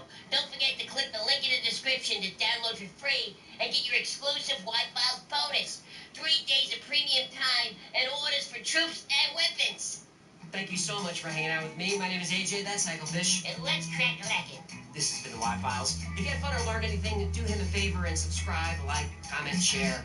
I know I'm a broken record, but that stuff really helps the channel. And if you'd like to join a great community of people that think just like us, check out the Y-Files Discord. There's thousands of people on there, it's a lot of fun, and it's free to join. Now, special thanks to our patrons who made this episode possible. You guys make every episode possible. I couldn't do this without you. I can't thank you enough. And if you'd like to support the channel, consider becoming a member of Patreon. For as little as $3 a month, you get all kinds of extra perks, like seeing the episodes early, without commercials, without sponsors, without any of that stuff. And you get early access to goofy products like the Hecklefish plushie.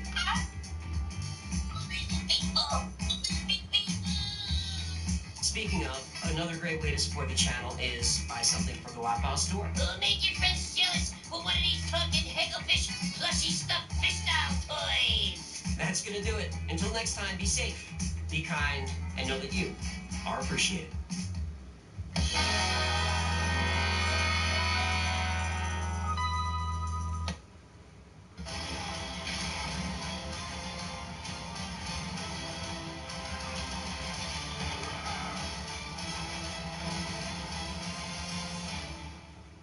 Play Diablo 4.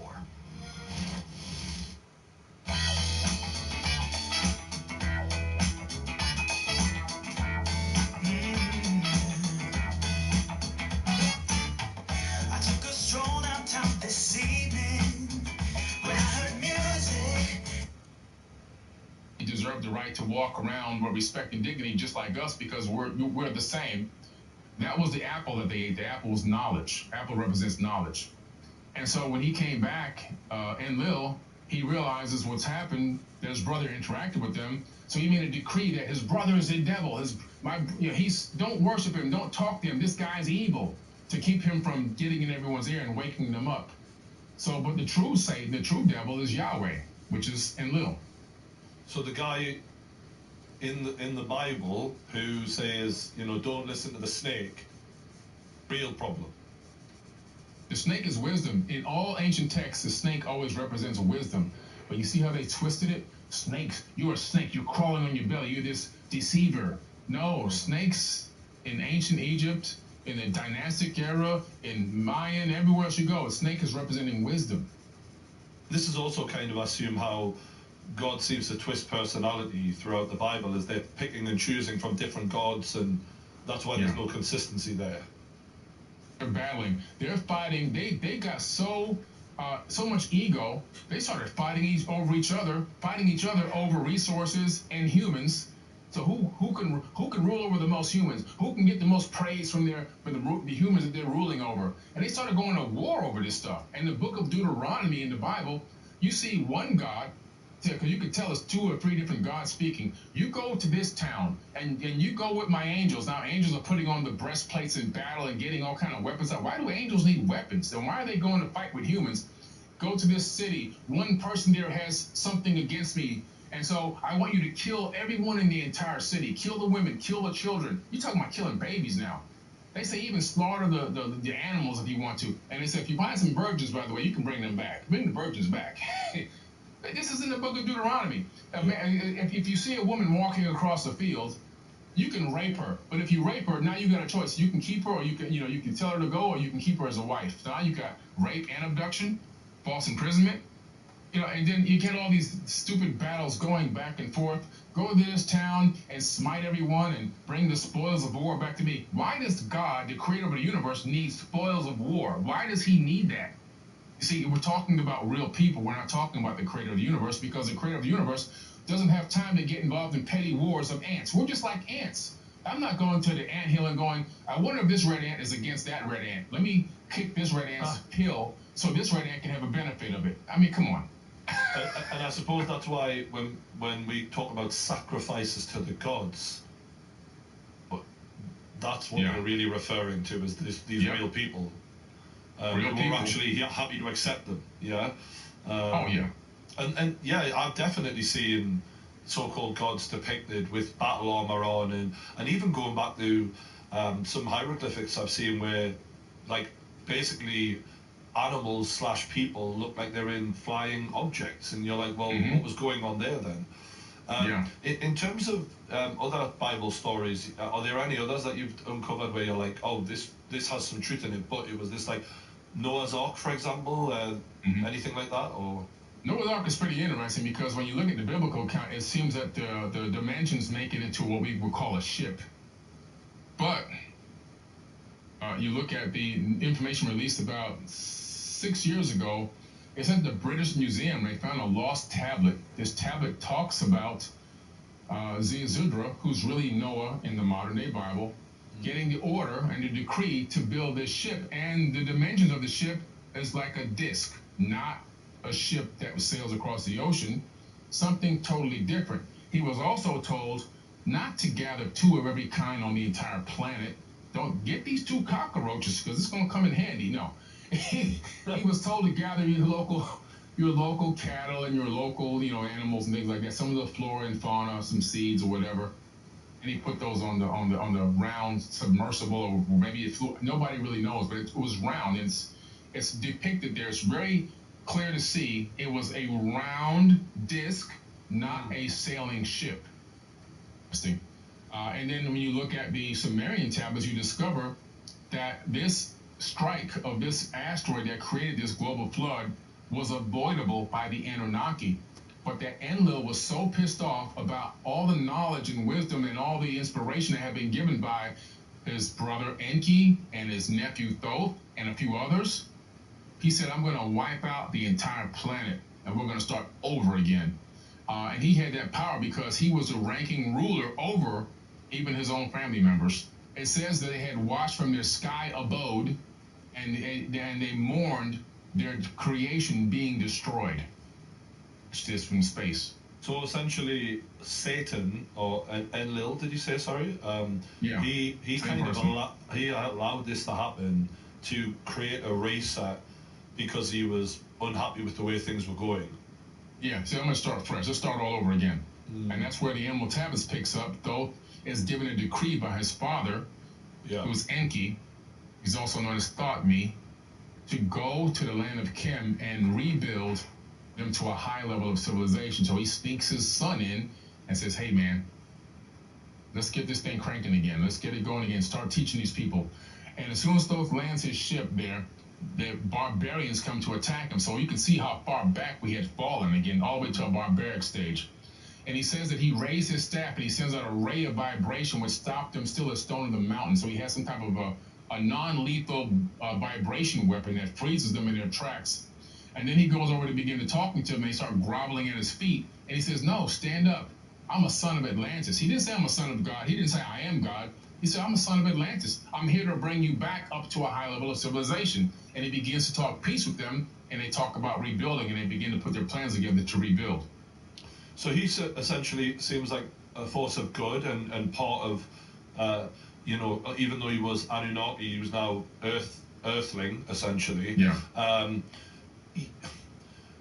I assume the question from the audience will be, well, if they've been here before, are they still here now? And if so, where are they? Yeah. I think that they are still here now. There's a tablet which talks about after that war I told you about, a lot of them left. Some stayed.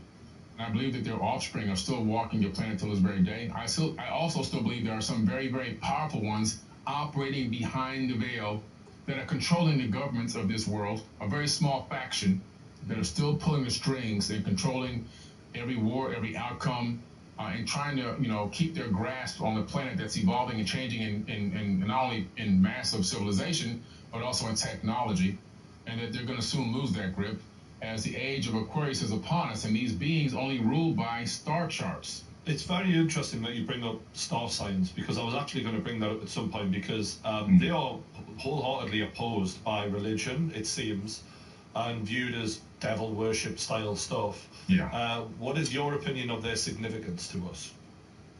Significant. You're going back to the time of Horus from ancient Kemet, long before it was the dynastic era. He's one of the Naturu, right?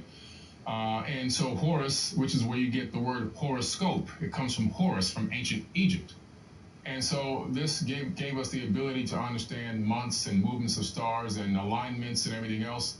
It's really important because when you look at star charts and you look at astrology, which I used to think was maybe not real, when I started to look into science and gravitational fields, I realized there is some truth to astrology, and there's probably a lot of fake ones out there, but there are some ones that are probably pretty spot on.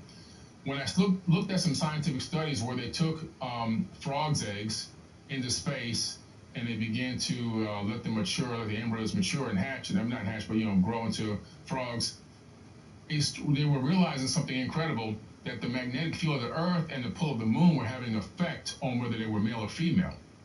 And so this experiment was done a few more times, and they began to realize that magnetic fields and gravitational fields alter the genes inside of an embryo in the embryonic stage. Now, when you look at star charts and alignments, if you're born under a specific alignment on a specific day, that field that's being created, which spans across billions of light years, is going to have a minute effect on your genes and your DNA while you're in the gestation period. You come out of that and you begin to grow up, but those slight energetic modifications become part of your personality matrix. And so I do believe that astrology has a lot of real information to it. It's just that some people are, charlatans and some aren't. It's hard to find a real good one, but if you find a good one, I believe that you can find some good information in that. And in terms of what you just said about there still being remnants of the Anunnaki behind the cloak of government and etc., David Icke is definitely on board with that, and it was really interesting to hear the way he put them across. They're very aware of a lot of this information, and they're shrouded in secrecy, but they are still very powerful. Do you worry that you're kind of saying a lot right now and maybe shining a light on, especially with the control government and religion have over the world still? Are you worried about how far you're pushing things? Not really. I think that I don't have enough power as of yet. Maybe if I become a little bit more powerful, I don't think I have enough influence yet to make an impact on a scale that would get their complete attention. I'm moving in that direction, but as for right now, my biggest threats are coming from the community that watches my videos. People who believe in flat Earth, and I don't believe in flat Earth. They sent me death threats. I've had 3 death threats from people that believe the Earth is flat because I'm talking about pyramids in space. I've had people that are going against that believe in religion, and I'm going against religion and going towards spirituality. And so those zealots and religious zealots, I've had death threats from them. They want to kill me in the name of God, obviously.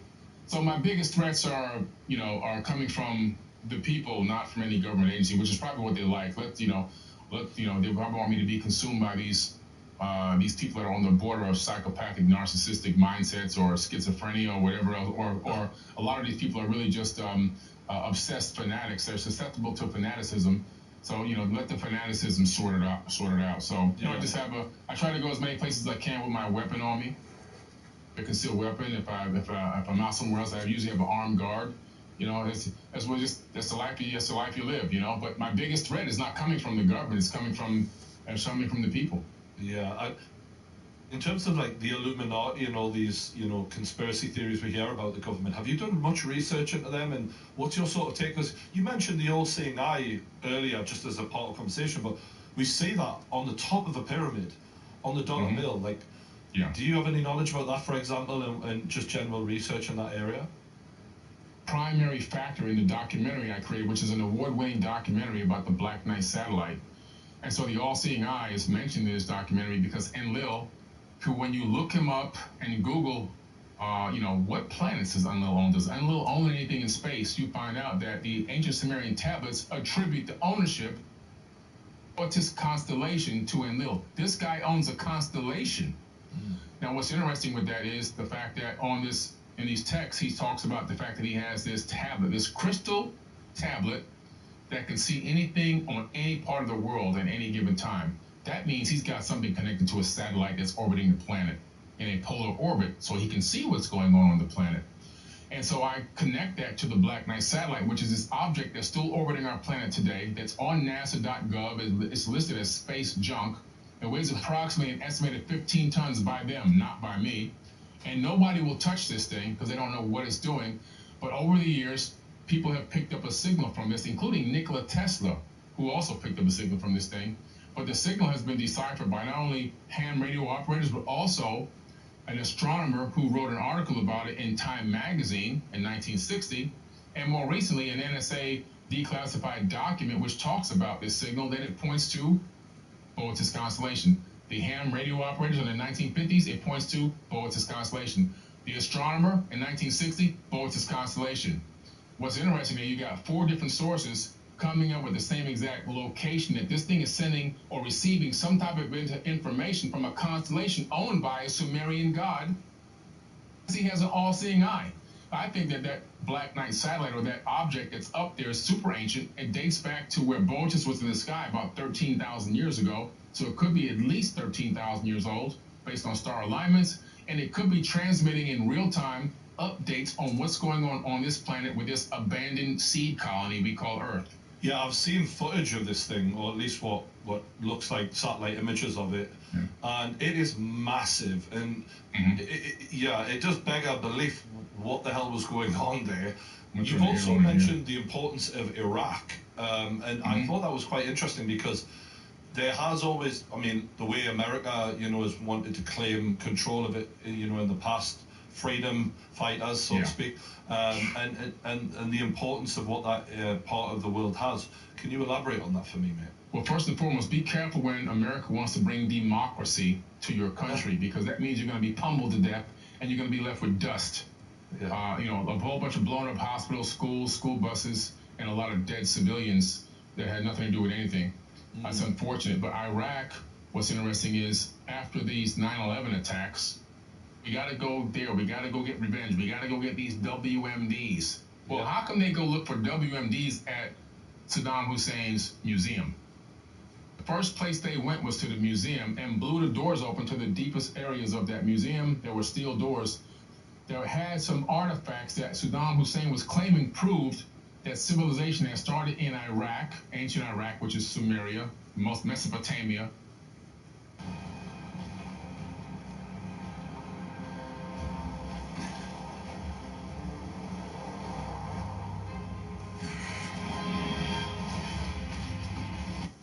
And that they proved also that there was advanced beings with advanced technology in the ancient past. The head of the Board of Transportation of Iraq had come forward about 4 or 5 years ago. I mean, I'm pretty sure that shit is what it says it is, what they say it is, too. It is a fucking satellite, just an old-ass satellite system. And he took a lot of criticism for that, but this is an official saying he's, not only does he know it, but he says I have proof. So what does America do? They go there, boom, blow the doors off. They go and they scour the basement of that museum and take artifacts. And I have a friend that was actually on that team who went there and sent me photos. They took artifacts. What are you doing to get revenge against America when you're stealing artifacts from museums? Something in there that they didn't want anybody to know about, or they wanted to figure out how they can work it themselves. The second thing was they went to the ziggurat of Ur next. First 2 stops. We're going to go to a pyramid. We're going to blow it open, go inside. They took this object out of that pyramid that looks like the disc from the Stargate movie. Okay? Just like it. Matter of fact, I believe the Stargate movie now was created on after this thing they discovered. I have photos on one of my Facebook groups, I think it's my Anunnaki history group from years ago, that my friend took standing there on the steps of the ziggurat with the entire military. They had just, you know, this thing had just come out, and they put it on the back of a double wide Humvee and put a tarp over it. It went off into the sunset. You never seen it again. But again, was that the WMD? Maybe something that can access or open a portal or a Stargate? But the real purpose for that whole thing was 3 things: to get that information about advanced civilizations from the museum. The second thing was to go get this object that looks like a Stargate. And the third thing was to be able to pummel the entire country and steal all of its resources, form Halliburton Corporation, which made $34 billion off of the cleanup, which they built like 4 or 5 houses and a couple of gas stations for hundreds of millions of dollars and kept the rest of the money. Do you believe that we've been to the moon then, or other planets, as in this version of human? Do you believe we went? Oh yeah, absolutely. You see, the moon was a reconnaissance mission. They realized during a couple of low lunar orbiting missions there was stuff up there that shouldn't be there, and they wanted to get their hands on it and figure out what the hell it was. The real race to the moon between Russia and America was to get their hands on ancient technology. This is what the general population has no clue about. There are so many anomalies up there. There's so much stuff laying around on the surface. We gotta go get this stuff. This could be the next technological revolution if we get it first, and we can turn it into a weapon. Everything is about weaponizing. The big race and the push was to get this first. And so when they got there, they began to bag up some of this stuff and bring it back. But now we can't show you what's really there because now you're going to be asking questions. Well, what's that doing there? What are these things looking like wires? Why does it look like a torn down structure? See, China sent a moon rover, and they made a mistake. They sent back live footage. The rover got stuck in debris that looks like a junkyard from Earth.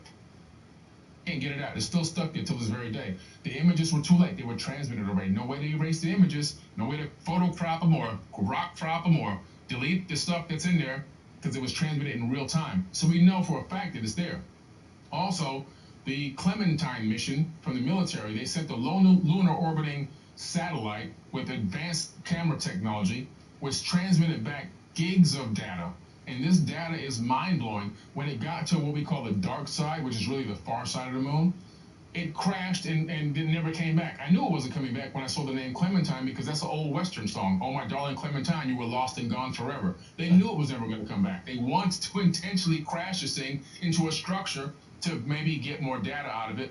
But the images that anyone can download are mind-boggling images which look like structures, vehicles, and what looks like remnants of technology scattered all over the place. So, you know, we went to the moon, in my personal opinion, but they lied about it. They created some fake images, some fake video clips, keep it looking like a barren, sandy landscape, when in true reality, it's all about gathering up and taking, you know, and doing I want to see some CSI work to figure out who the hell was up there, where'd they come from, and what kind of technology is this, and how can we incorporate it? He just said the Chinese moon rover.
Kind of this to be more squiggly. Perfect. So now.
On today's episode, we are getting into the latest space news, including China finds billions of tons of water on the moon, robotic breadcrumbs for cave diving rovers on Mars, and space agencies struggle with licensing doctors for orbital missions.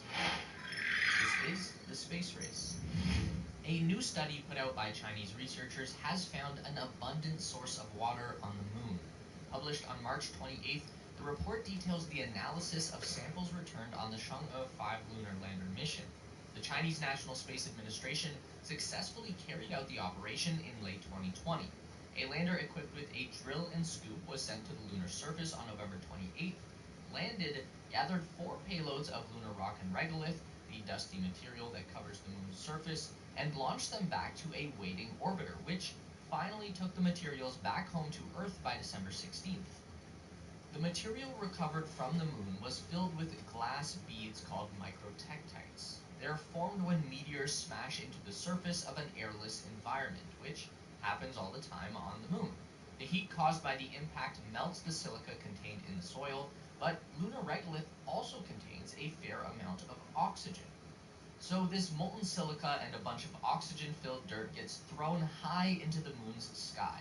Then it gets hit with ionized hydrogen particles from the near-constant solar winds. The silica begins to cool around pockets of this reaction, and bam, we have H2O trapped in little glass beads, literally covering the lunar surface. The researchers believe we could extract the water relatively easily by collecting some regolith, sifting it to gather the beads, boiling them, and then cooling the vapor to produce water.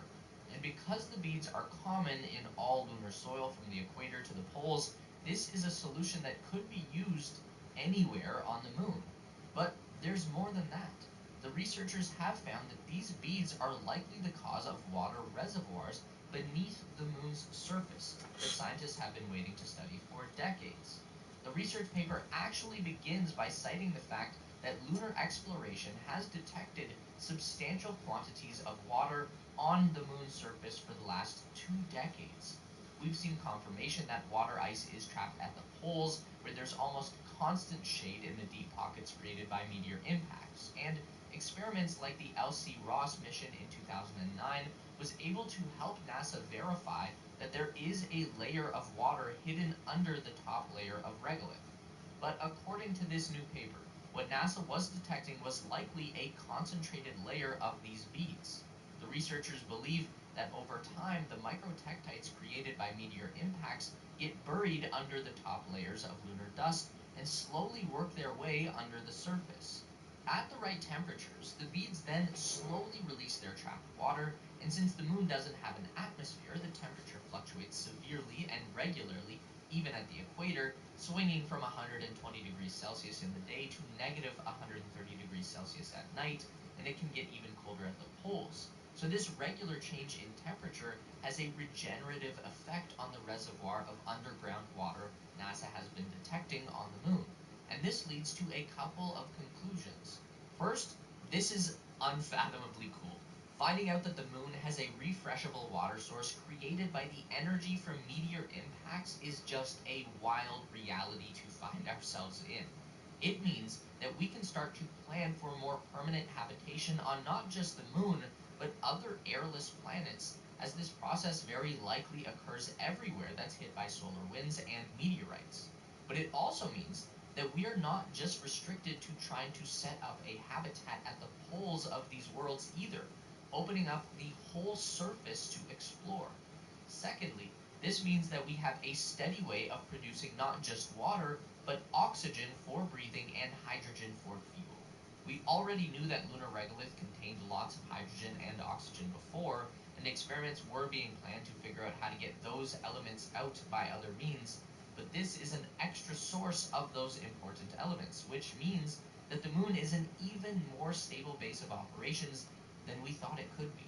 The researchers say that more tests need to be done before they can confirm the process for extracting water from the glass beads, but this discovery really opens up the moon for exploration, habitation, and, much more importantly, a base of operations for our exploration of the rest of the solar system.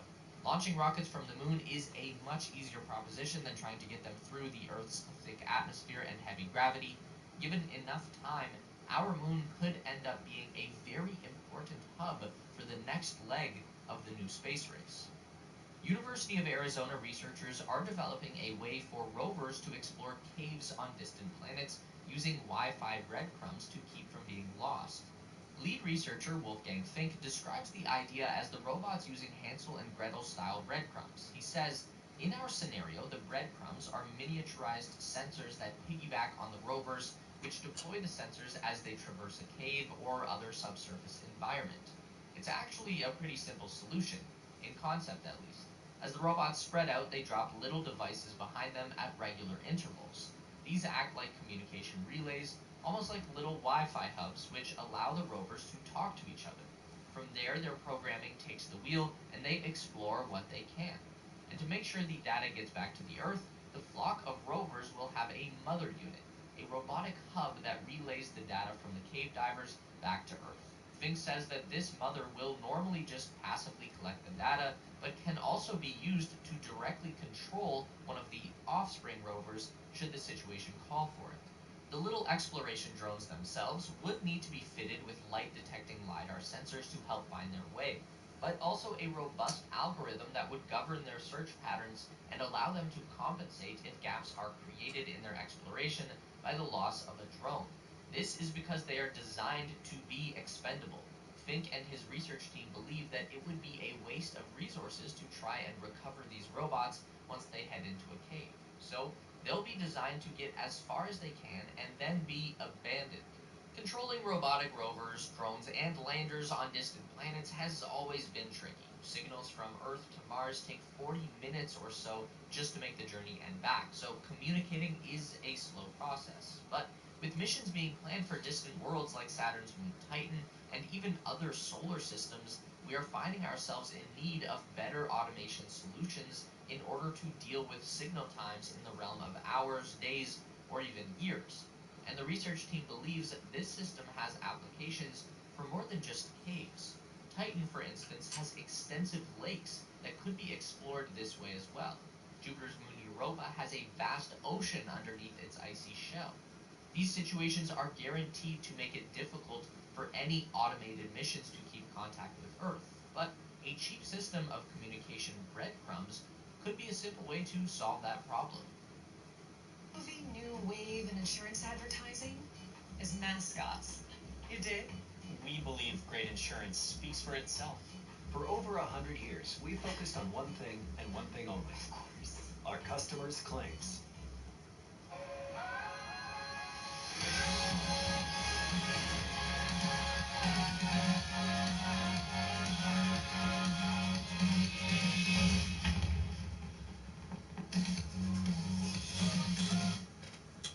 This new space race is being led by an explosion of new commercial agencies, and industry experts are beginning to talk about how we need to change our current systems to support this growth.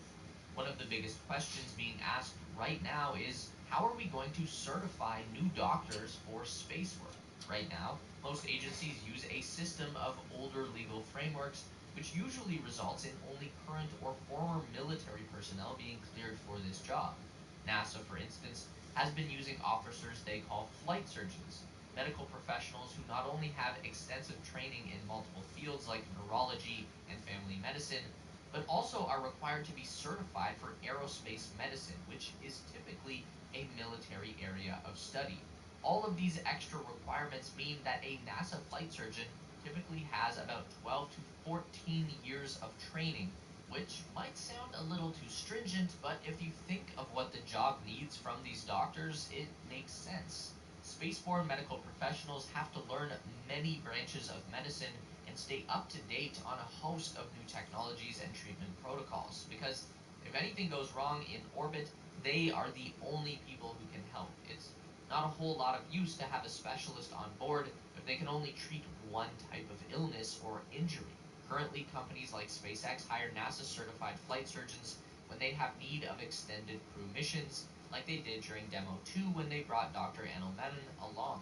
But it's likely not surprising to hear that there's a bit of shortage of trained and certified flight surgeons available, and with this rapid expansion of space operations looming in our future, something needs to be done about this very quickly. To their credit, several organizations have been trying to find ways of speeding up this process. In February, for instance, a study from Western University in Canada looked into developing one international certification framework to license physicians for orbital medicine.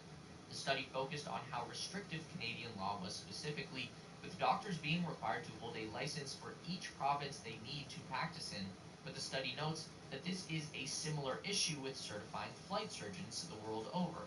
They identify the problem as being mostly with the legal frameworks we have in place from the spaceflight industry's roots of being run by the military or government. There are plenty of doctors with the required experience, but not so many that meet the strict requirements of board certification. There's not a clear path for creating a universal licensing system yet. The study concludes by saying that it's not a question of if this will happen, only when. Commercial missions are going to keep growing in number, and if we are going to keep space travelers safe, we are going to need to certify doctors to travel with them. Meet us back here every week for more updates on everything aerospace industry and interstellar exploration related. Make sure to give the video a thumbs up today if you liked it. That really helps us out for real. And subscribe to the Space Race for more videos just like this. We do one long form essay and one news update every week. And if you'd like more, we've got 2 more on the screen for you right now. Unwrap a little holiday spirit with Kinder Bueno Mini. Holidays get bueno.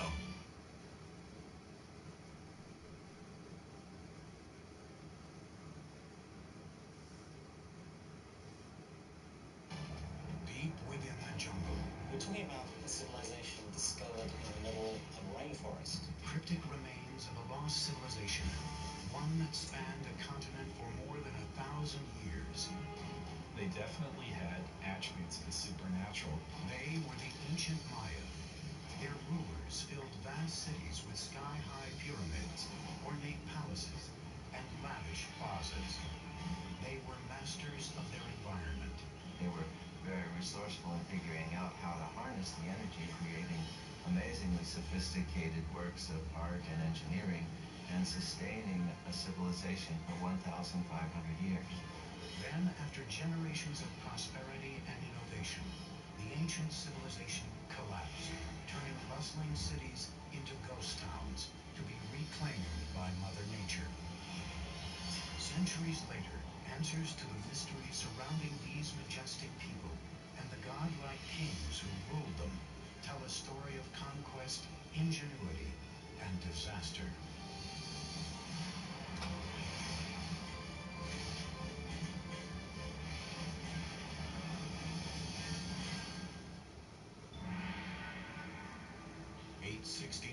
AD, in the lowlands of the Guatemalan jungle, the Maya are becoming desperate. Food and clean water are dwindling. Thousands of people are starving. And malnutrition and disease are ravaging the population. The Maya no longer trust their divine rulers to appease their gods. Political turmoil plagues the kingdoms, and one by one the great city-states are being abandoned. The ancient Maya civilization is crumbling. City after city, area after area begins to fail. Cities are abandoned, kings disappear, and what had been classic Maya culture really comes to an end. What happened to this great people? Even today, scholars are still mystified. We know that people began to disappear. The question is, how did that happen? The answer may lie in complex hieroglyphics known as the Maya Code. A hieroglyph is a complex way of conveying all the information that Maya people think or express, and is the only example in the Americas of a complete complex system of writing. Today, these cryptic symbols reveal a history of brutal warfare, larger-than-life rulers, and the rise and fall of an enigmatic people. Hi, I'm Peter Weller, and I'm standing on top of this beautiful temple deep in the rainforest of southern Mexico near the border of Guatemala, and this is the heart of the civilization of the ancient Maya. For years, archaeologists believed that the ancient Maya were peacefully separated into 40 or so independent city-states, each with their own dynasty of kings. For what we could tell, there seemed to be trade, communication, but there didn't seem to be any particular imperial aggression motivated by a thirst for land or power outside of a king's own territory. But in the last half-century, these theories are starting to fly in the face of a different story, because hieroglyphs like this one, the remnants of the ancient Maya's advanced writing system, are painting a whole new picture. The touchy-feely 1960s and New Age ideas of a general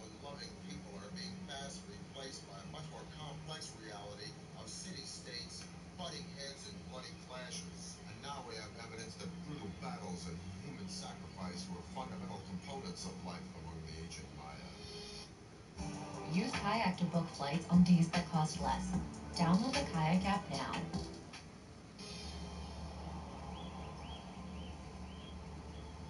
But the evolution of the Maya civilization into this complex network of city-states didn't happen overnight. The Maya came into existence probably a couple of thousand years before Christ. By 500 BC, population was on the rise, and small communities were turning into the first major Maya sites located throughout Central America. Fully organized kingdoms were ruling the region by 250 AD, with mighty rulers at the helm. They had powerful rulers, they were in competition with each other, and sometimes this competition led to war. For the Maya, it was war led by kings in the name of the gods. Maya kings were people like us, but for the Maya, they definitely had attributes of the supernatural. The price of devotion had brutal and sometimes deadly consequences. People owed a blood debt to the gods. It wasn't that they didn't regard human life or human blood highly. Quite the contrary. Human blood and human life was the most precious, the most sacred thing that could be offered to the gods in order to repay the blood debt that was incurred at creation. Bloodletting and human sacrifice dominated the king's strategic thinking. They picked allies and attacked neighbors, all with an eye on appeasing their deities and staying autonomous. Unlike Rome, in the case of the Maya, we're not dealing with one empire. Instead, we're dealing with a series of rival kingdoms. By the 3rd century AD, Maya civilization was flourishing. No one city ever succeeded in dominating all the others, but one seat of power was on the rise. Its name was Tikal. Tikal is one of the few cities that goes strong in the pre-classic period before the time of Christ, and then it just continues pretty much unabated all the way until the end of the classic period. This is a city that never really lost it. But in the 6th century, a rival power named Calakmul threatened Tikal's success. The Maya had these two great dynastic capitals, Calakmul and Tikal. Those two cities essentially locked horns. It's really Calakmul that seems to engage in this action in which they engineer alliances all the way around Tikal, essentially boxing in their enemy. It would be up to an ambitious and visionary leader to build a center of military power, one that would take on Calakmul. His name was Yakin Khan Kawib. He would construct one of the most iconic structures of the Maya, a pyramid that would stand the test of time, the Temple of the Giant Jaguar. The most valuable monument was one that took a lot of effort. So a big temple pyramid is an indication of your power, your strength, your prestige. It's a way of drawing people into your city because it shows what an awesome, powerful ruler you are. Building in semi-tropical environments with rudimentary materials was a unique challenge, especially when the goal was to build vertically using Stone Age technology. Most of the technology that we associate with big stone constructions were unknown to the Maya. They did not have beasts of burden. They didn't have metal tools. What the Maya did have was a virtually unlimited supply of malleable limestone and a great deal of manpower. Your labor was one of the things that you were required to give to the king on an annual basis. Blocks of limestone were quarried and then pushed, pulled, or carried by sheer force to the construction site. They used something that we call the tump line, and this is a rope that would pass around the forehead, and in that they could carry, literally at times, hundreds of pounds of debris. Level by level, the pyramid was built skyward. Wooden scaffolding supported the laborers and the structure as it expanded. Skilled masons shaped the limestone with stone tools and wooden mallets. Though the interior was filled with unrefined rubble, the exterior was deceivingly manicured, covered in a strong mortar known as Maya stucco, and painted red. Even though they elected not to make practical use of either of these things. And I think in part it was because in their worldview something was much more valuable if a lot of human labor went into it. At nearly 150 feet, the temple of the giant jaguar emerged. The setting sun. The ancient skyscraper would command the attention of all who set foot in Tikal's Grand Plaza as a symbol of power and redemption. But Hakim Khan Kawil's engineering marvel was just the beginning. In 736, Kawil had defeated his ultimate rival, Kalak Mul. Then, in 743 and 744, he attacked and eviscerated two critical Kalak Mul allies that surrounded Tikal, El Peru to the west and Naranjo to the east. Finally, the suffocating noose that had once strangled Tikal was broken. In celebration of this, he built a whole series of long major expansions, the palace, the pyramids. And when we look at Tikal today, in many cases we're looking at the fruits of that success. He would have even launched the construction of the tallest of Tikal's structures, Temple 4. Made of 250,000 cubic yards of stone, the massive pyramid stretched more than 210 feet, or 22 stories high, nearly as tall as the towers of the Brooklyn Bridge. It jutted far above the dense rainforest canopy, within 180 degrees of the city. In the distance, other Maya cities were also ambitiously building toward the sky. But at this moment, with King Yakin Khan Kawil at the helm, Tikal was the unchallenged powerhouse of the Maya civilization.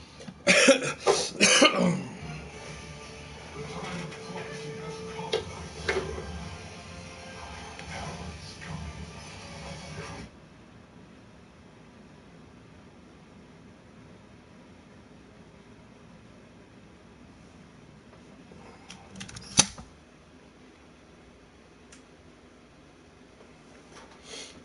Alright, I'm out of here for a little while. Got this early session in, so there's a strong chance I can be back up here later today.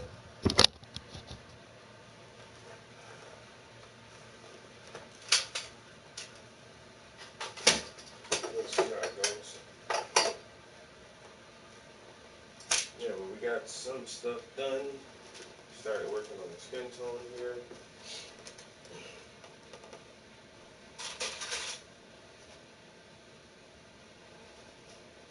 Put this back up.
here for a few.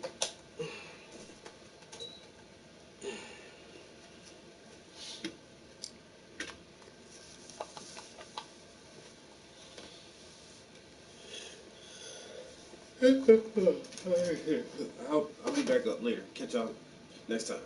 Peace.